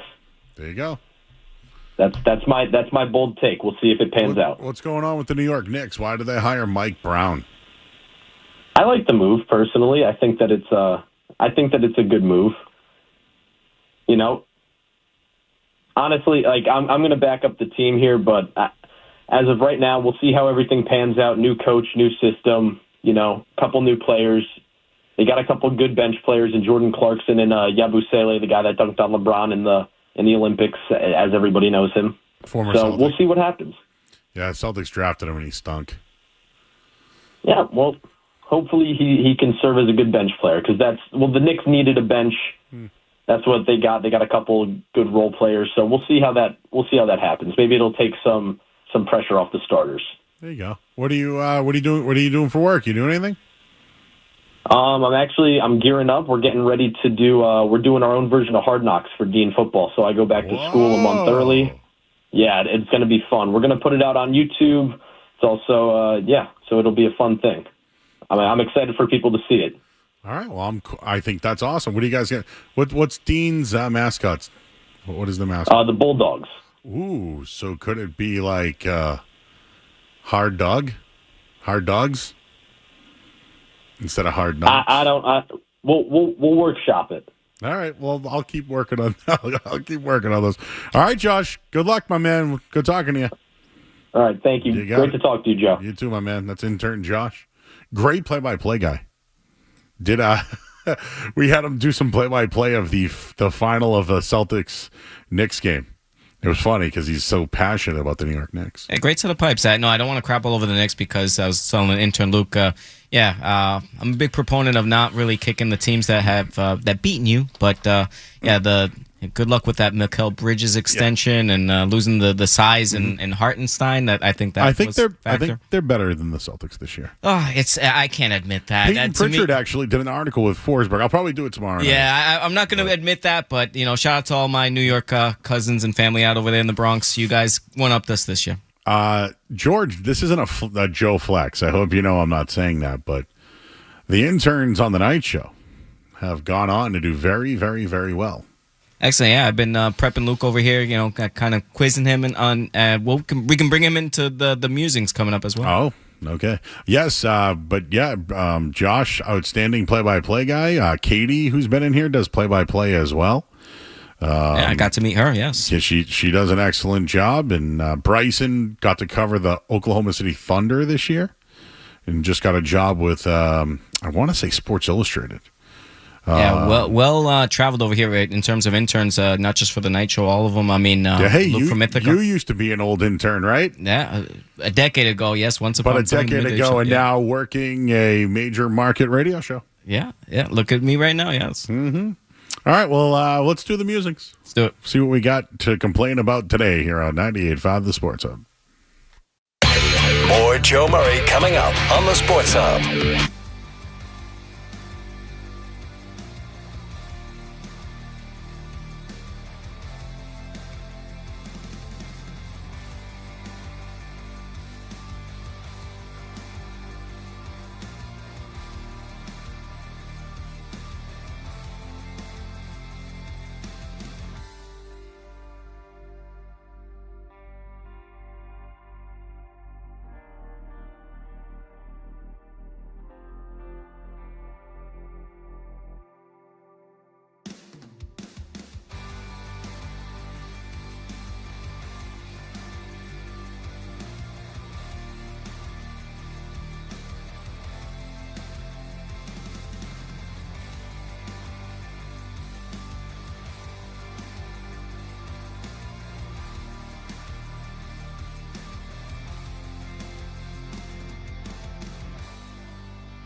Or just his pregame. They've been getting wholesale deals for years. It's Joe Murray on the Sports Hall.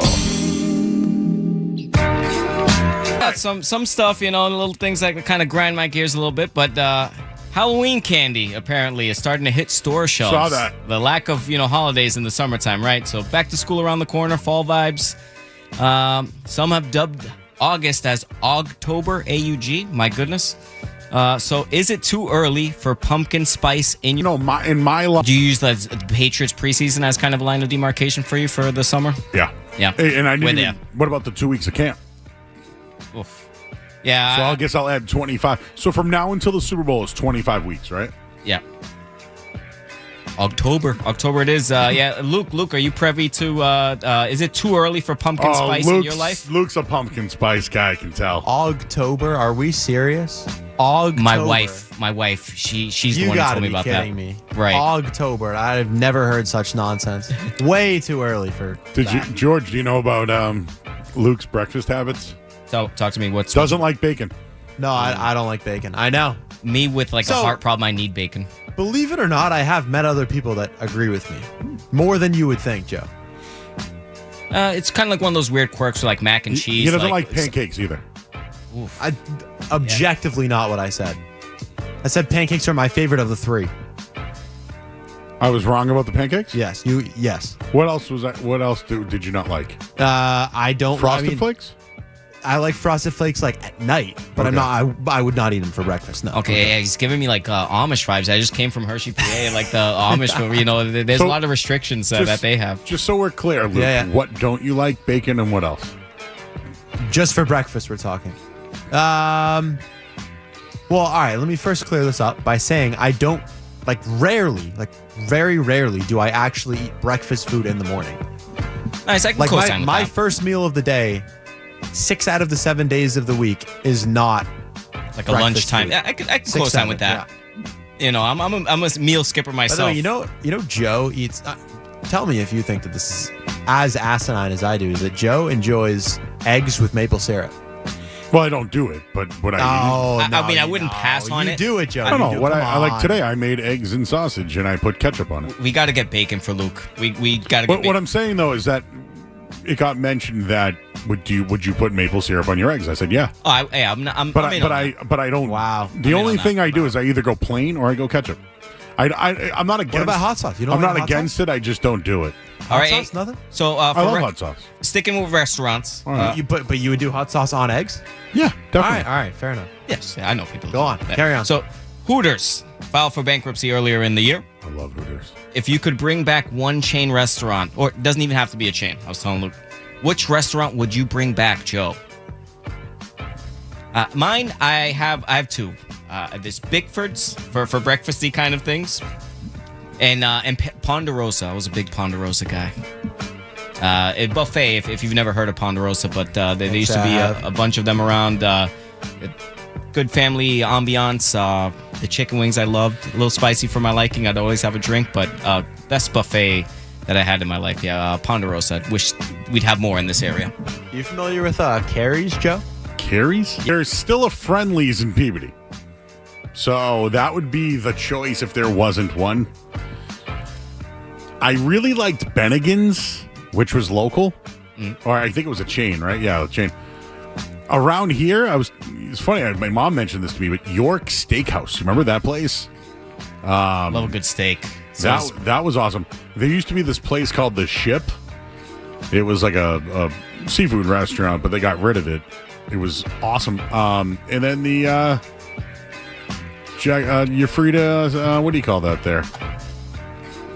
The steakhouse. Roots No, that no, the Hilltop Steakhouse. But that's not a chain, though. It doesn't necessarily have to be a chain. Yeah. Have you heard of Carrie's, Joe? I have not. No. I want to say it was in somebody. I know that somebody out there listening has heard of it.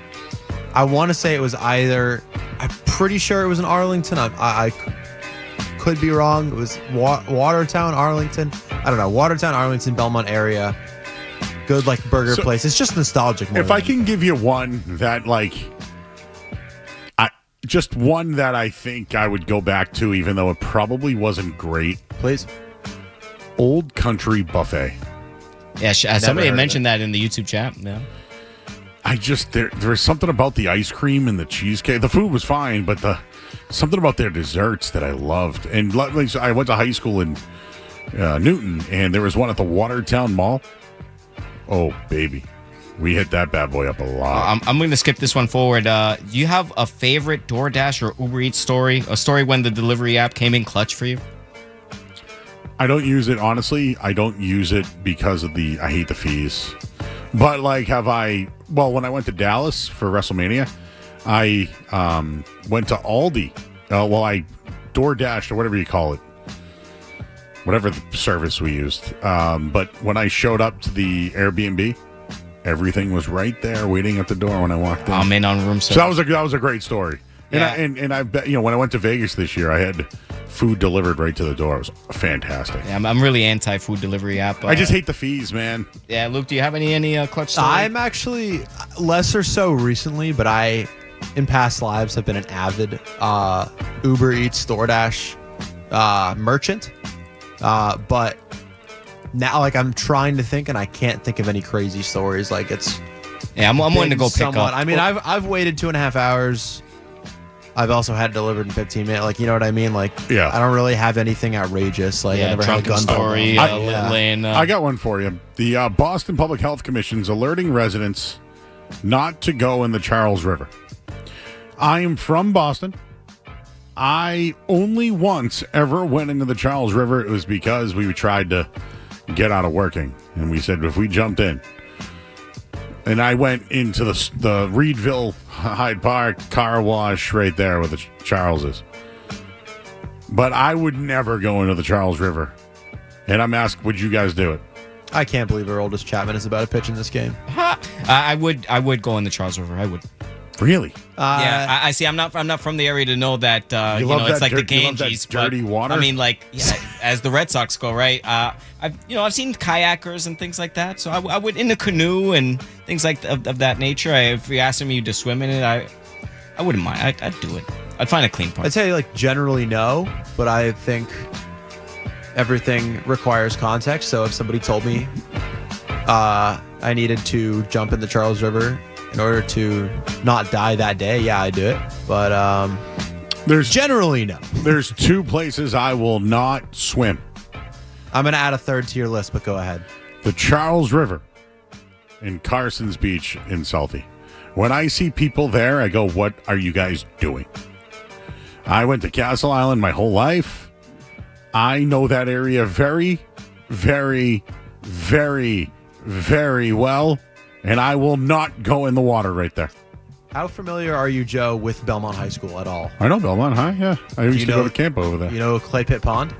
The pond that's over there? Yeah.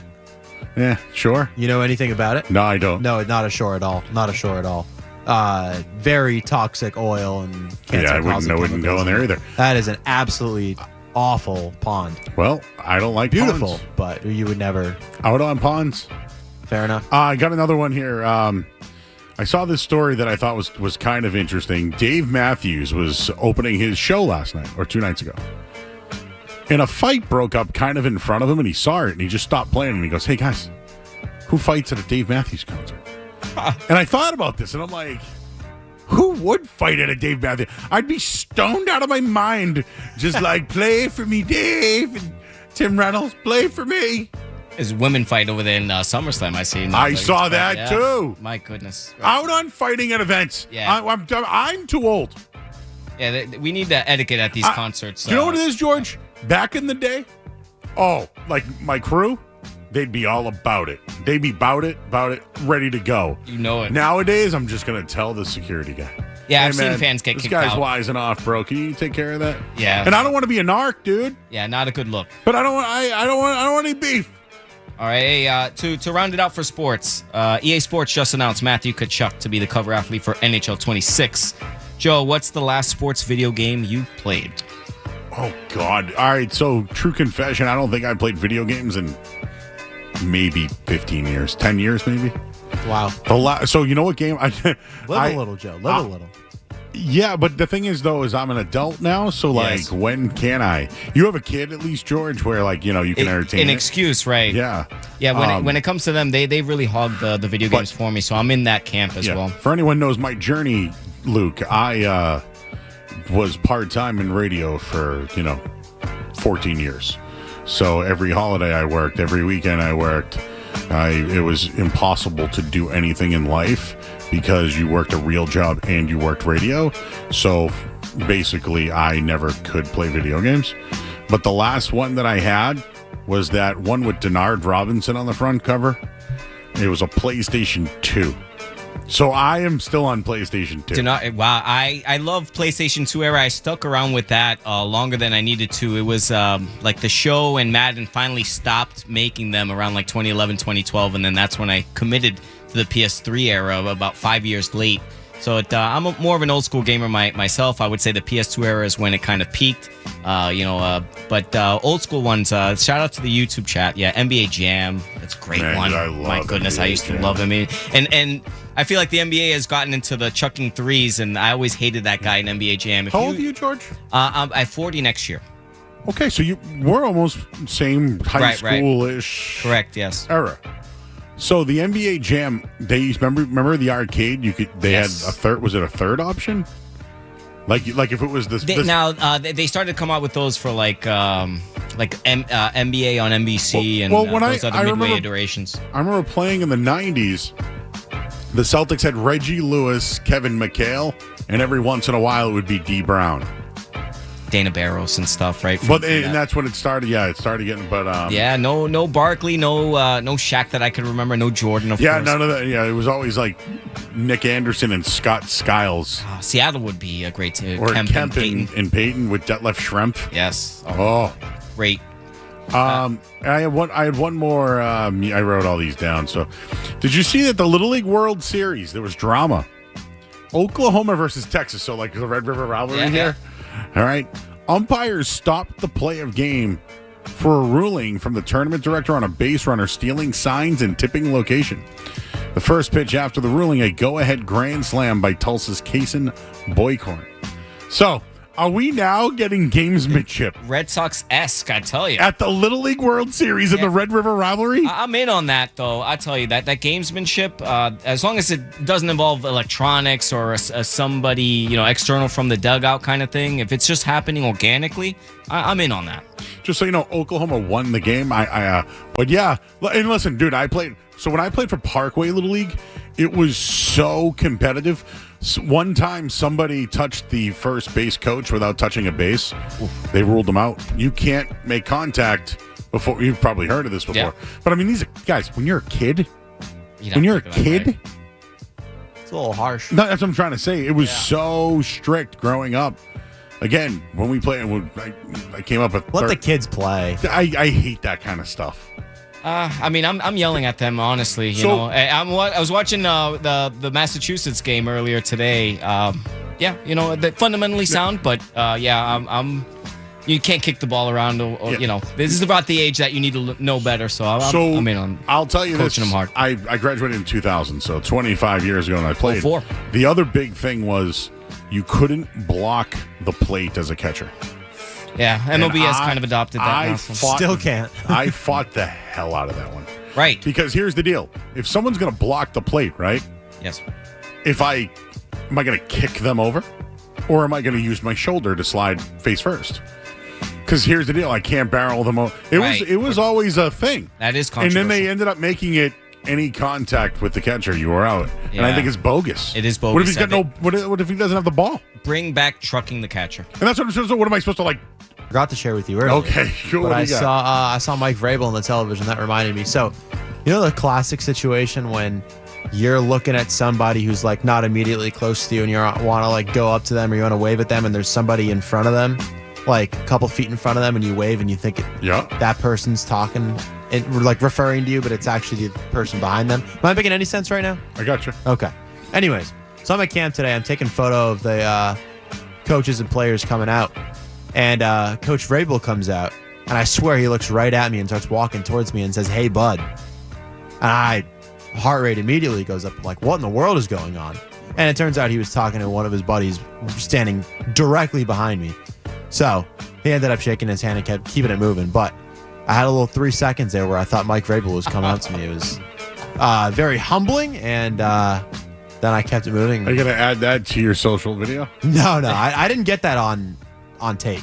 Oh, okay. Yeah, no. Are you going to talk about it, though? I locked eyes with Mike Vrabel. Yeah, I locked eyes with a lot of them today. Locked eyes with Drake May, shook Christian Gonzalez's hand. Luke around and find out. There you go. The Patriots were today. I got one more because I want to get into the Red Sox who just won the game. But I saw this before the show tonight. There's the worst Twitter accounts from each MLB franchise. And I want to say this is from Perfect Fan Base. Don't know who that is. So I'm scoping through and I'm looking at some of the faces, and guy, that's right. Matt McCarthy listed as worst Twitter accounts from each MLB fan base.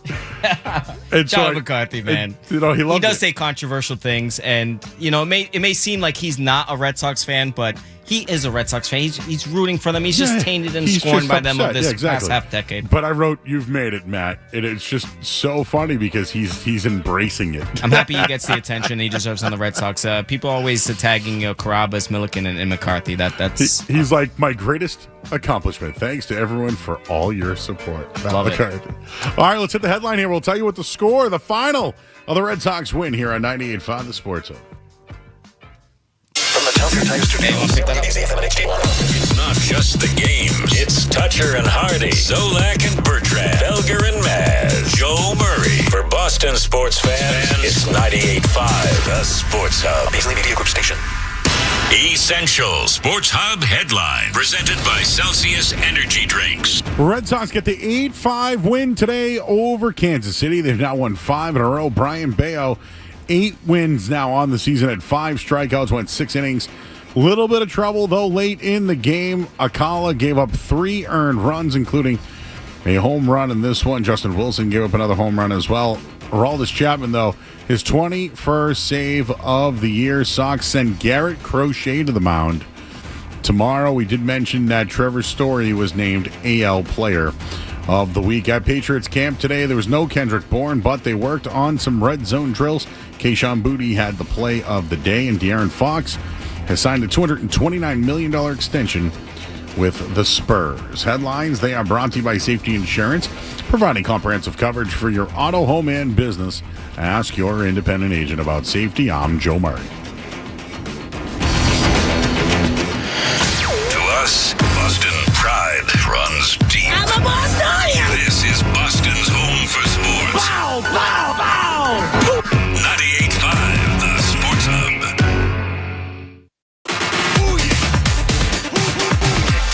Quick, smelly. It's Joe Murray on the Sports Hub. High fly, dead away center field. Isbell turning. She's gone. Jared Duran crushing one to center. And the Red Sox blow up early. Right away. 5-0. His 12th of the season.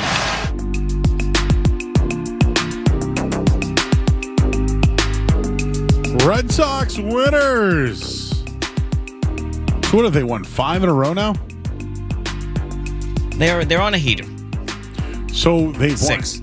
won 6 in a row now, right? 6 in a row. Ooh, you see that play at the plate? Great play. Who was that? Connor Wong?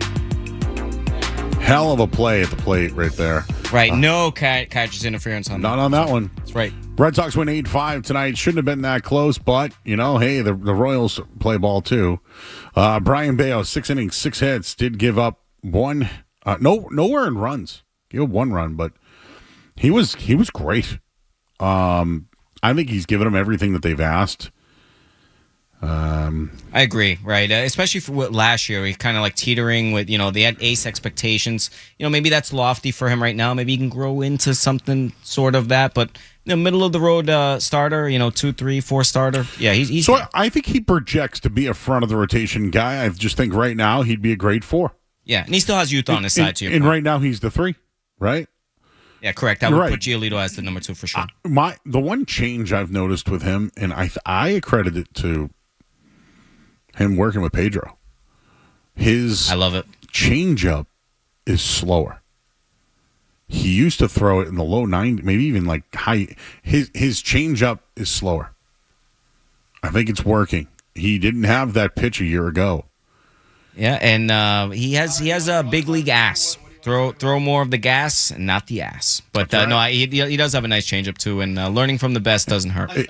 I'm glad he's actually listening to it.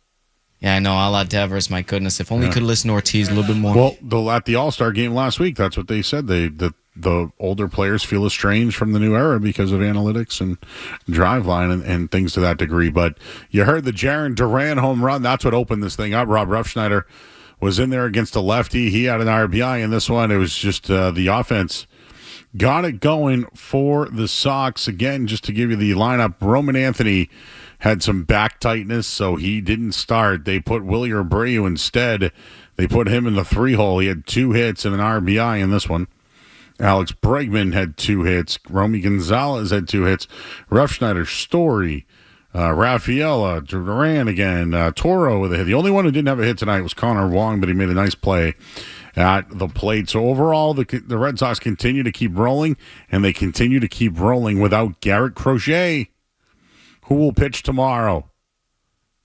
I have expectations. I'm also wondering why they pushed him back or if there was any issues with that. So the Red Sox win, everybody. Will react to it. You can call in at 617-779-0985. I see our friends in our YouTube chat as well. A lot of people in there tonight. Thank you for supporting the show. You can also check out the Matt Hardy interview that we did earlier tonight. It's up on our YouTube channel, and Luke got that up for us, so you can go back and watch that video as well. I do want to get into a little bit more of the Red Sox and where they're at the moment. I do see you guys lined up on the phone lines as well. We got to take a quick break. Again, the phone number here is 617-779-0985. We got George here tonight as well. You're listening to 98.5 The Sports Hub. Don't go any.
Bertrand get you through the midday, Joe Murray gets you right through the night. I actually spoke with women today. On the Sports Hub. 1-1 pitch. Ground ball to third. Fielded by Toro. On to first. And the Red Sox win again. That's 6 in a row. 8-5, the final, knocking off Kansas City. It got hairy there in the 8th inning, but the Red Sox bring Chapman in to close it out. They win it 8-5. Just keep it rolling. And the offense was big early on, really separated this ball game. It got a little hairy, as you said, in the 8th inning. Alex used guys he didn't want to use here to close this thing out, but the most important thing is you take game 1 here for the Royals, and then you hand the ball off to Garrett Crochet tomorrow. Red Sox 21-7 since the 1st of July. They keep on rolling. 8-5 here tonight. Are you a 1 or a 2 sneeze guy? I am like multiple in a row, at least 4. Oh wow! Yeah. I just had 2. I'm 2. I will say bless you at least 3 times in a row, just because I'm one of those that will sneeze 4 or 5 in a row. If I get 1, so I sneezed before the break, and then I was like, another one's coming. I'm a 2 sneeze guy. 2 sneeze guy. Yeah, I better not see a third, right? He's a funny, cool guy. Speaking of the third man, now one of my friends had posted about that the week that Malcolm Jamal Warner and an Ozzy had gone, and when he was calling for that third man, I never would have thought it would have been. Who would have thought it was the Hogan third the man, whole time? The real third man, right? One of the greatest moments in wrestling history, that bash at the beach. Yeah, Hogan's so polarizing that for some people, you want to celebrate the man, like the character. Yeah, and I can separate it. And I do think that the last few years of his life, although people, celebrated his character, I think that that spilled over a little too much. Yeah. I would have marked out for him. I mean, hearing that music or NWO music or the Real American, oh my goodness. He went to the Market Basket in Danvers. Bird went. But I thought about it. I was like, man, can I get over there? And then I was like, I just no. And I've seen him before. I saw Jimmy Hart once with him, but I couldn't talk to him. But that was a childhood icon. Right. I told the story on Saturday, but Thursday is when I was traveling from Hershey, Pennsylvania, back home. So that's when I was notified of the news. My wife had told me. I was in denial, man. I had asked her about half an hour later, did you just ask? What? Did you just tell me that Hulk Hogan passed? His son, Nick, was at SummerSlam. Yes. I'm happy that he's gotten to enjoy these I'm glad festivities. WWE's open to him being part of it as well. Correct, so. yeah. Really, without Hogan and Vince, we don't have wrestling as we know it today. Unfortunately. 617-779-0985. The Red Sox win tonight. They're on fire. Deshaun's in Virginia. Deshaun. Hey, how's it going, guys? Good, man. How you doing? Decent. Yes, I have a critique for the Alex Cora and the pitcher coach and stuff like that. Number 71 needs to go. He's totally egregious. I mean, he cannot find the range when it comes to strike. He can't get ahead. Can't get ahead of the count. I mean, he constantly gives up not only home runs, but hits just in general. I mean, you can't spend your time, on the sideline playing with fire and allow this guy to keep getting battered every single time when he's up on the mound. I'll say I don't get it. I got some number 71. Alcala is who you're talking about. These numbers are not good. His last 3 appearances, he came in a 8-3 game, didn't finish the inning. That was in the 9th. He came in a 9th inning of a 7-3 game, got pulled, and then tonight an 8-1 game. He failed to finish a single inning. They can't have that. I think he goes back down. I don't know who's the guy to come up. I thought they optioned Bernardino down, so maybe that's somebody that can bring back up. They're working that kid Bird back too. The only thing with Bernardino is 4 lefties in the bullpen, dude. Out. Yeah, that's true too. Justin Wilson had a stinker today too. So this is why they needed another arm, right? You know the guy I'm floating out there. It might not get people excited, but Stroman was just released from the Yankees. He's a starter. I'd take a flyer because it costs you nothing. Correct. It costs you nothing. Right, and I'd rather have those guys competing on the back end too, Bueller, May, and exactly. Maybe a potential Stroman. What if you could get Cooper Criswell as your long man out of the bullpen? I was loving Hunter Dobbins. Up until when he got hurt. I know Dick Fitz can do it. It's just not consistent. I know I'm out on him. Sean Newcomb I liked earlier in the year, but they shipped him blew to that the one A's, too. yeah. It's just they needed another arm. Hey, listen, the guy that I look into, he just got called up to AAA. Peyton Tooley. Yeah, it's a legendary story that he had with Stakes. That's right. Oh yeah. Maybe we'll play that before we get out of here tonight. But yeah, Kala is number 71. Topher, what's up, buddy? Joe, have I told you how much I love your YouTube chat? Thank you. I appreciate it. By the way, to anybody who did sneeze, God bless you. Thank you. Topher, you know what story I shared the other night? Which one? Do tell. Topher helped me out at the Best Flipping Card Show at Polar Park.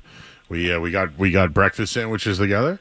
We had ballpark food, but on the way home, I mentioned because George just asked what chain restaurant could you bring back that's gone. But it reminded me of round. Oh yeah, what love that one. I said Old Country Buffet. But oh god, yeah. But when we were driving, remember the Chili's was on fire. It was sad. Chili's can't go down, bro. It's hot as it is. It's a giant chili. Do you know they have chili boots? Like they're selling cowboy boots from Chili's? Are they red? Like what's his name from How I Met Your Mother? They pulling them off? Yeah. Yes.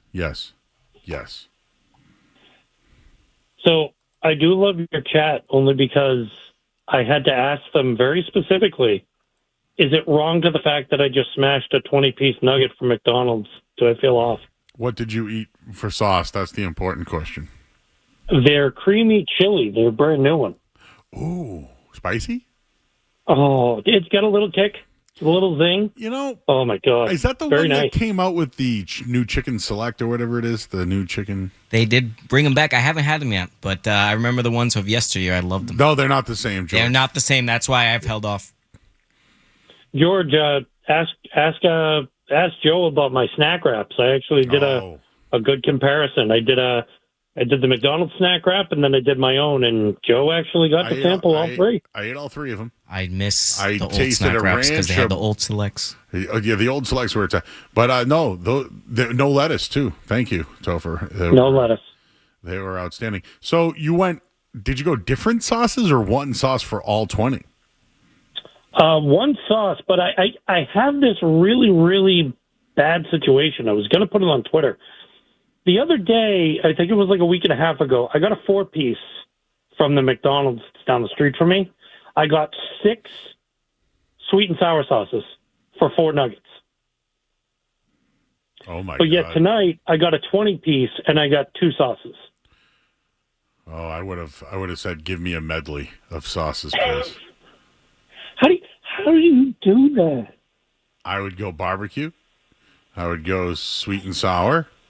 I would then probably go to ranch. I would then probably try that chili one you're talking about. Do you know they have a hot mustard? Fine. They have a honey as well. Yep. Yeah, I would just do a murderer's row of sauces. Oof. A 20-piece, I can down one. Don't get me wrong. Hey, I would feel a little lethargic after, though. I did. I've been playing with comic books for the past 2 hours, so I was hungry. And you just got the urge. Yep. All right, so if you need food. You got a show this weekend? Where's it at? I do. I'm going to be down at Mohegan Sun. And yes, I'm going to get me some Frank Pepe's pizza. You know it. What's the name of the show that's happening? It is Terrificon. It is one of the 3 or 4 largest comic book shows within New England, and a whole bunch of guests and everything like that. I'm going to be running a 10x10 booth. Well, go see Topher at the, what is it called again? Terrificon. The Pieces of Nerd booth. Oh, yeah. All right, Topher. Appreciate you, bud. Thank you, guys. Take care. Yeah, it's Topher. Check out his comic book guy. Gallagher's in San Diego. Hey, Gallagher. Hey, Murray. How you doing, Joe? Yeah, I just wanted to say the Red Sox are doing good, and you guys tried to razz me last week when I called in, and you said, oh, yeah, they're going to do good. You know, you kind of say that I was tripping, but they're doing good, don't you think? I said, Yeah, last week that they could. You sure it was me? Yeah, yes. I don't want to goof around, but yeah, they said you were it. You said it. And when I hung up, you guys were going, you started going, oh, yeah, they won a couple of games. Now all the Red Sox fans are going to call in and say they're going to make it. You know what I'm saying? Oh, because I'm on record saying that I think the Red Sox have just as good a chance as anybody to win the World Series. Remember, we kept playing it last week? Yeah, you did say that too. I will admit, you said that at the end. But so I'm confused. Did I not? Did I say no, otherwise? No, it sounded like you guys were razzing me that, like, oh, they won a couple of games, so now all the Red Sox fans are calling in saying they're going to the World Series. Well, it's because I think the conversation was I was saying earlier that they're going to the World Series and everybody rolled their eyes, and then they won, and then you called in as a Red Sox fan, and here we said, hey, here comes all the Red Sox fans. They're going to the World Series. Okay. Got it now? No, that's cool. Yeah. No, you're cool. I was just saying, cool. What'd you eat for dinner? They're doing good. Okay. What'd you eat for dinner tonight? I'm going with salmon and corn on the cob and some salad. Oh, I love corn. So how do you eat your corn on the cob? Do you eat it right from the cob, or do you cut it with a knife before? Nah, I go right on the corn, right off the knob. I love that. So, yeah. And then I baked the salmon, and it had some, like, chicken seasoning on it. And, that's good. I like to go salmon and chicken every night because I got to stay gluten-free. I got that gluten stuff that you can't eat any wheat. Yeah. I had a couple of Sam Adams the other night, and I'm doing okay still. So Sam Adams made in Jamaica Plain, Massachusetts, Boston. Yeah, I love that beer. That beer's great. And it's out in. Are you from San Diego? No, I'm originally from Chicago, but I became a Pats fan. I was homeless for 6 years after racing motorcycles, and I worked my way back in. I had a Patriots hat, and some guy stole it when I was sitting at a bar. Wait a second. You raced motorcycles for years and became homeless? Yeah, I raced sport bikes. Daytona Speedway, Pocono, Pennsylvania. Oh yeah. Road America, Portland. Pardon? How did you become homeless? I ran out of money. I used an inheritance to race, and then I raced every dime down to the end. And I even sold my van, and I went to Laguna Seca in California, and that was my last race. I put all my headlights back on, the turn signals, and raced it, took them all off. Obviously, it was a traumatic time in your life, but did you have housing? When I was homeless or racing? Homeless. No, I slept underneath a bridge. I slept at a billboard. I slept on the beach. I was looking for a job, and I was drinking that beer at the bar, and I finally got a job doing concrete, and the guy got me in. The year 2000, I got inside, and I have not been outside since. Wow. And, I moved. I stayed at a hotel for 24 years. They gave me a break, so they only charged me like $195 to start back in 2000. But the guy sold the place. And I was a Pats fan, and I've seen him 87 times from San Diego after being homeless.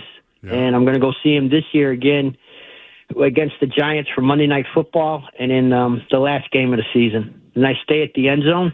Yep. The old end zone. Mm-hmm. Remember that one in Foxborough? Yep. Yeah. Wow, man. You got yourself a story. Yeah, it wasn't bad, I raced motorcycles basically to not party it away and not be a moron with the money, and it was able to do something physically and stay disciplined and stuff and not mess around. Got you, buddy. Thank you, man. Good story. Dump that. Dump.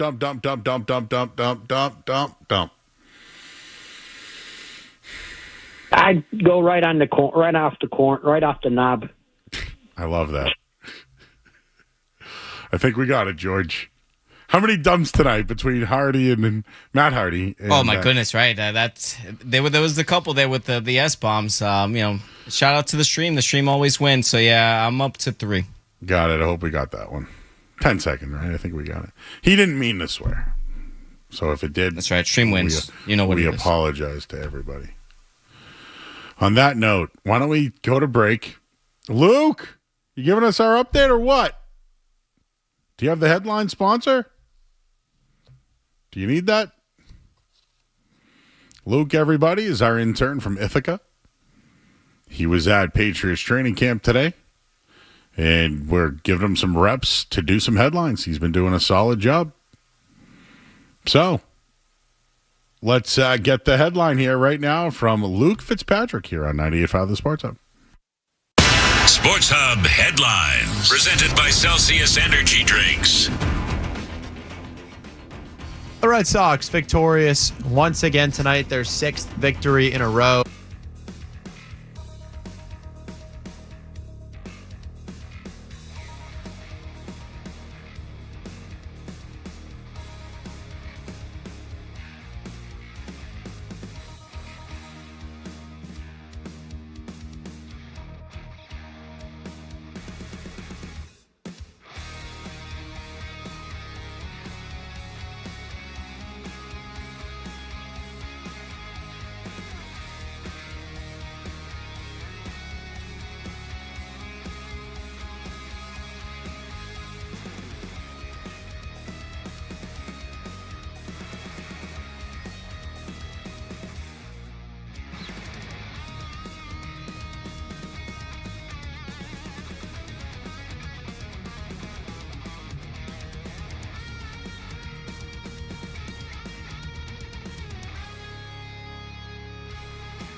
Around here, we call them the Joe Murray Pre-Party. It's Felger and Maz, afternoons right now. Joe Murray on the Sports Hub.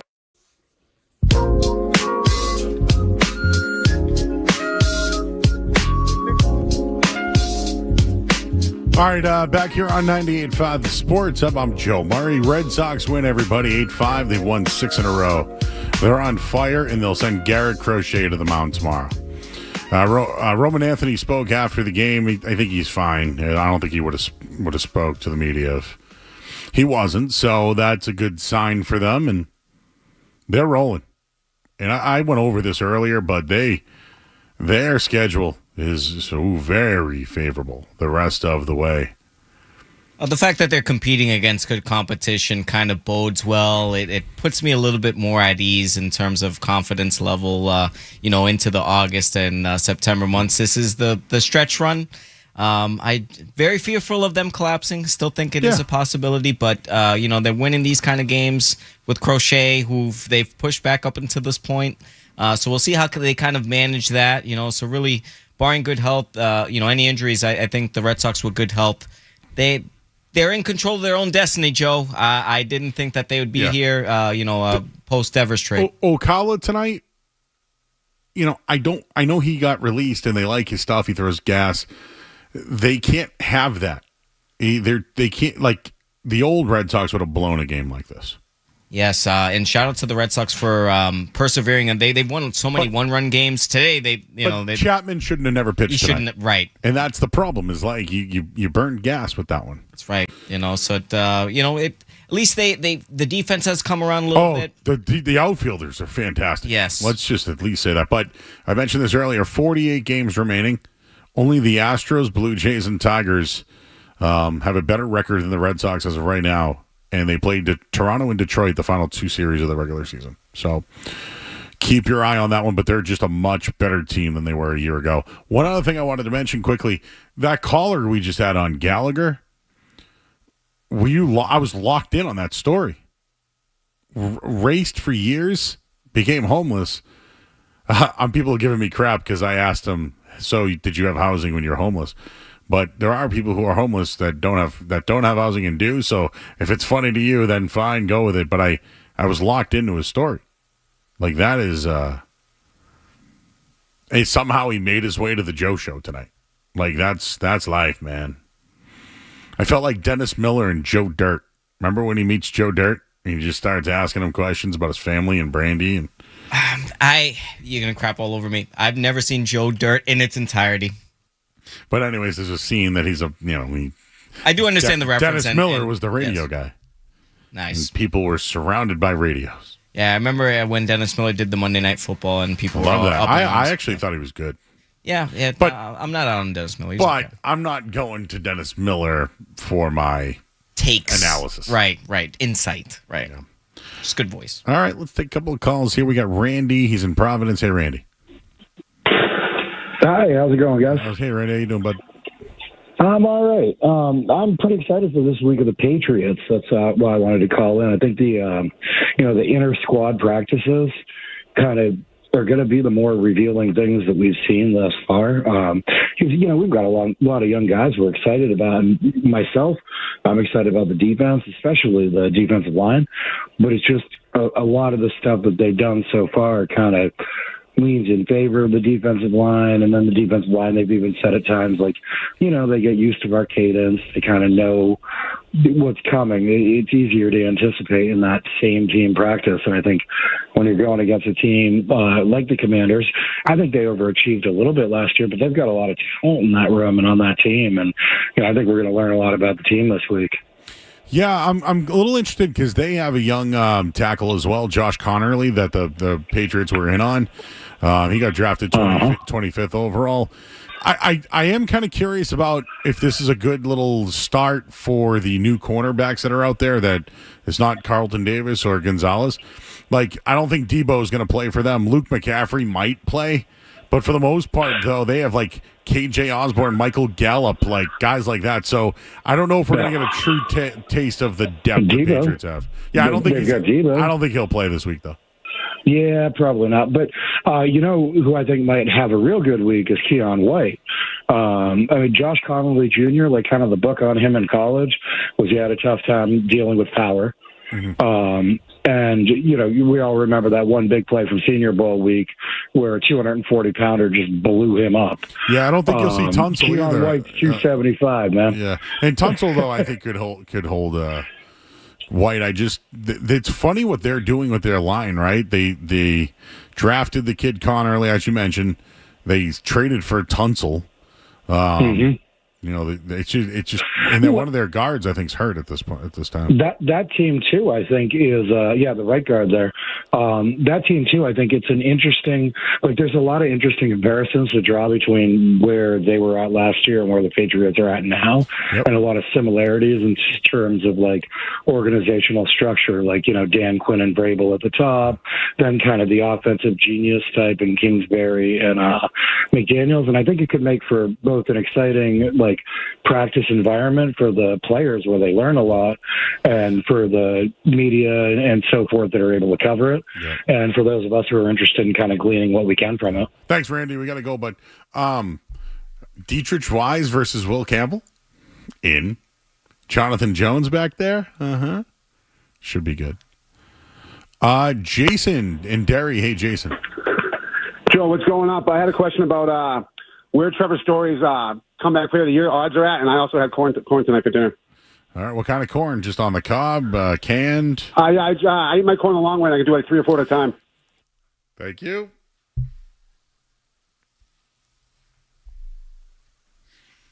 I love everybody today. Welcome to the night show. It's been a legendary show. A YouTube chat. It's keeping me on my feet.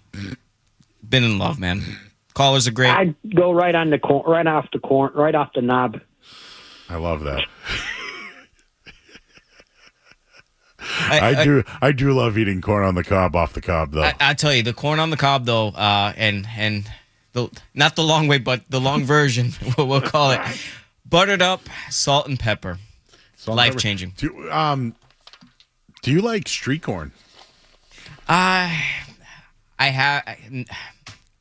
just like it the way I like it. Yes, butter, salt, and pepper. Yeah, I eat it cold. I kind of like it. All right, George. Well, what a night, huh, bud? Finished. You did a nice job. Solid. We only had 3 swears. Luke did a great job tonight as well. He went to camp earlier today. Hey, guess tomorrow night we have Kendra Middleton in studio. So we had Jay Stu tonight, Kendra Middleton tomorrow. It's going to be fun. And then we got our first Patriots game this Friday here on the Sports Hub. All right, thanks, George Sepulveda, Luke Fitzpatrick. I'm Joe Murray. We'll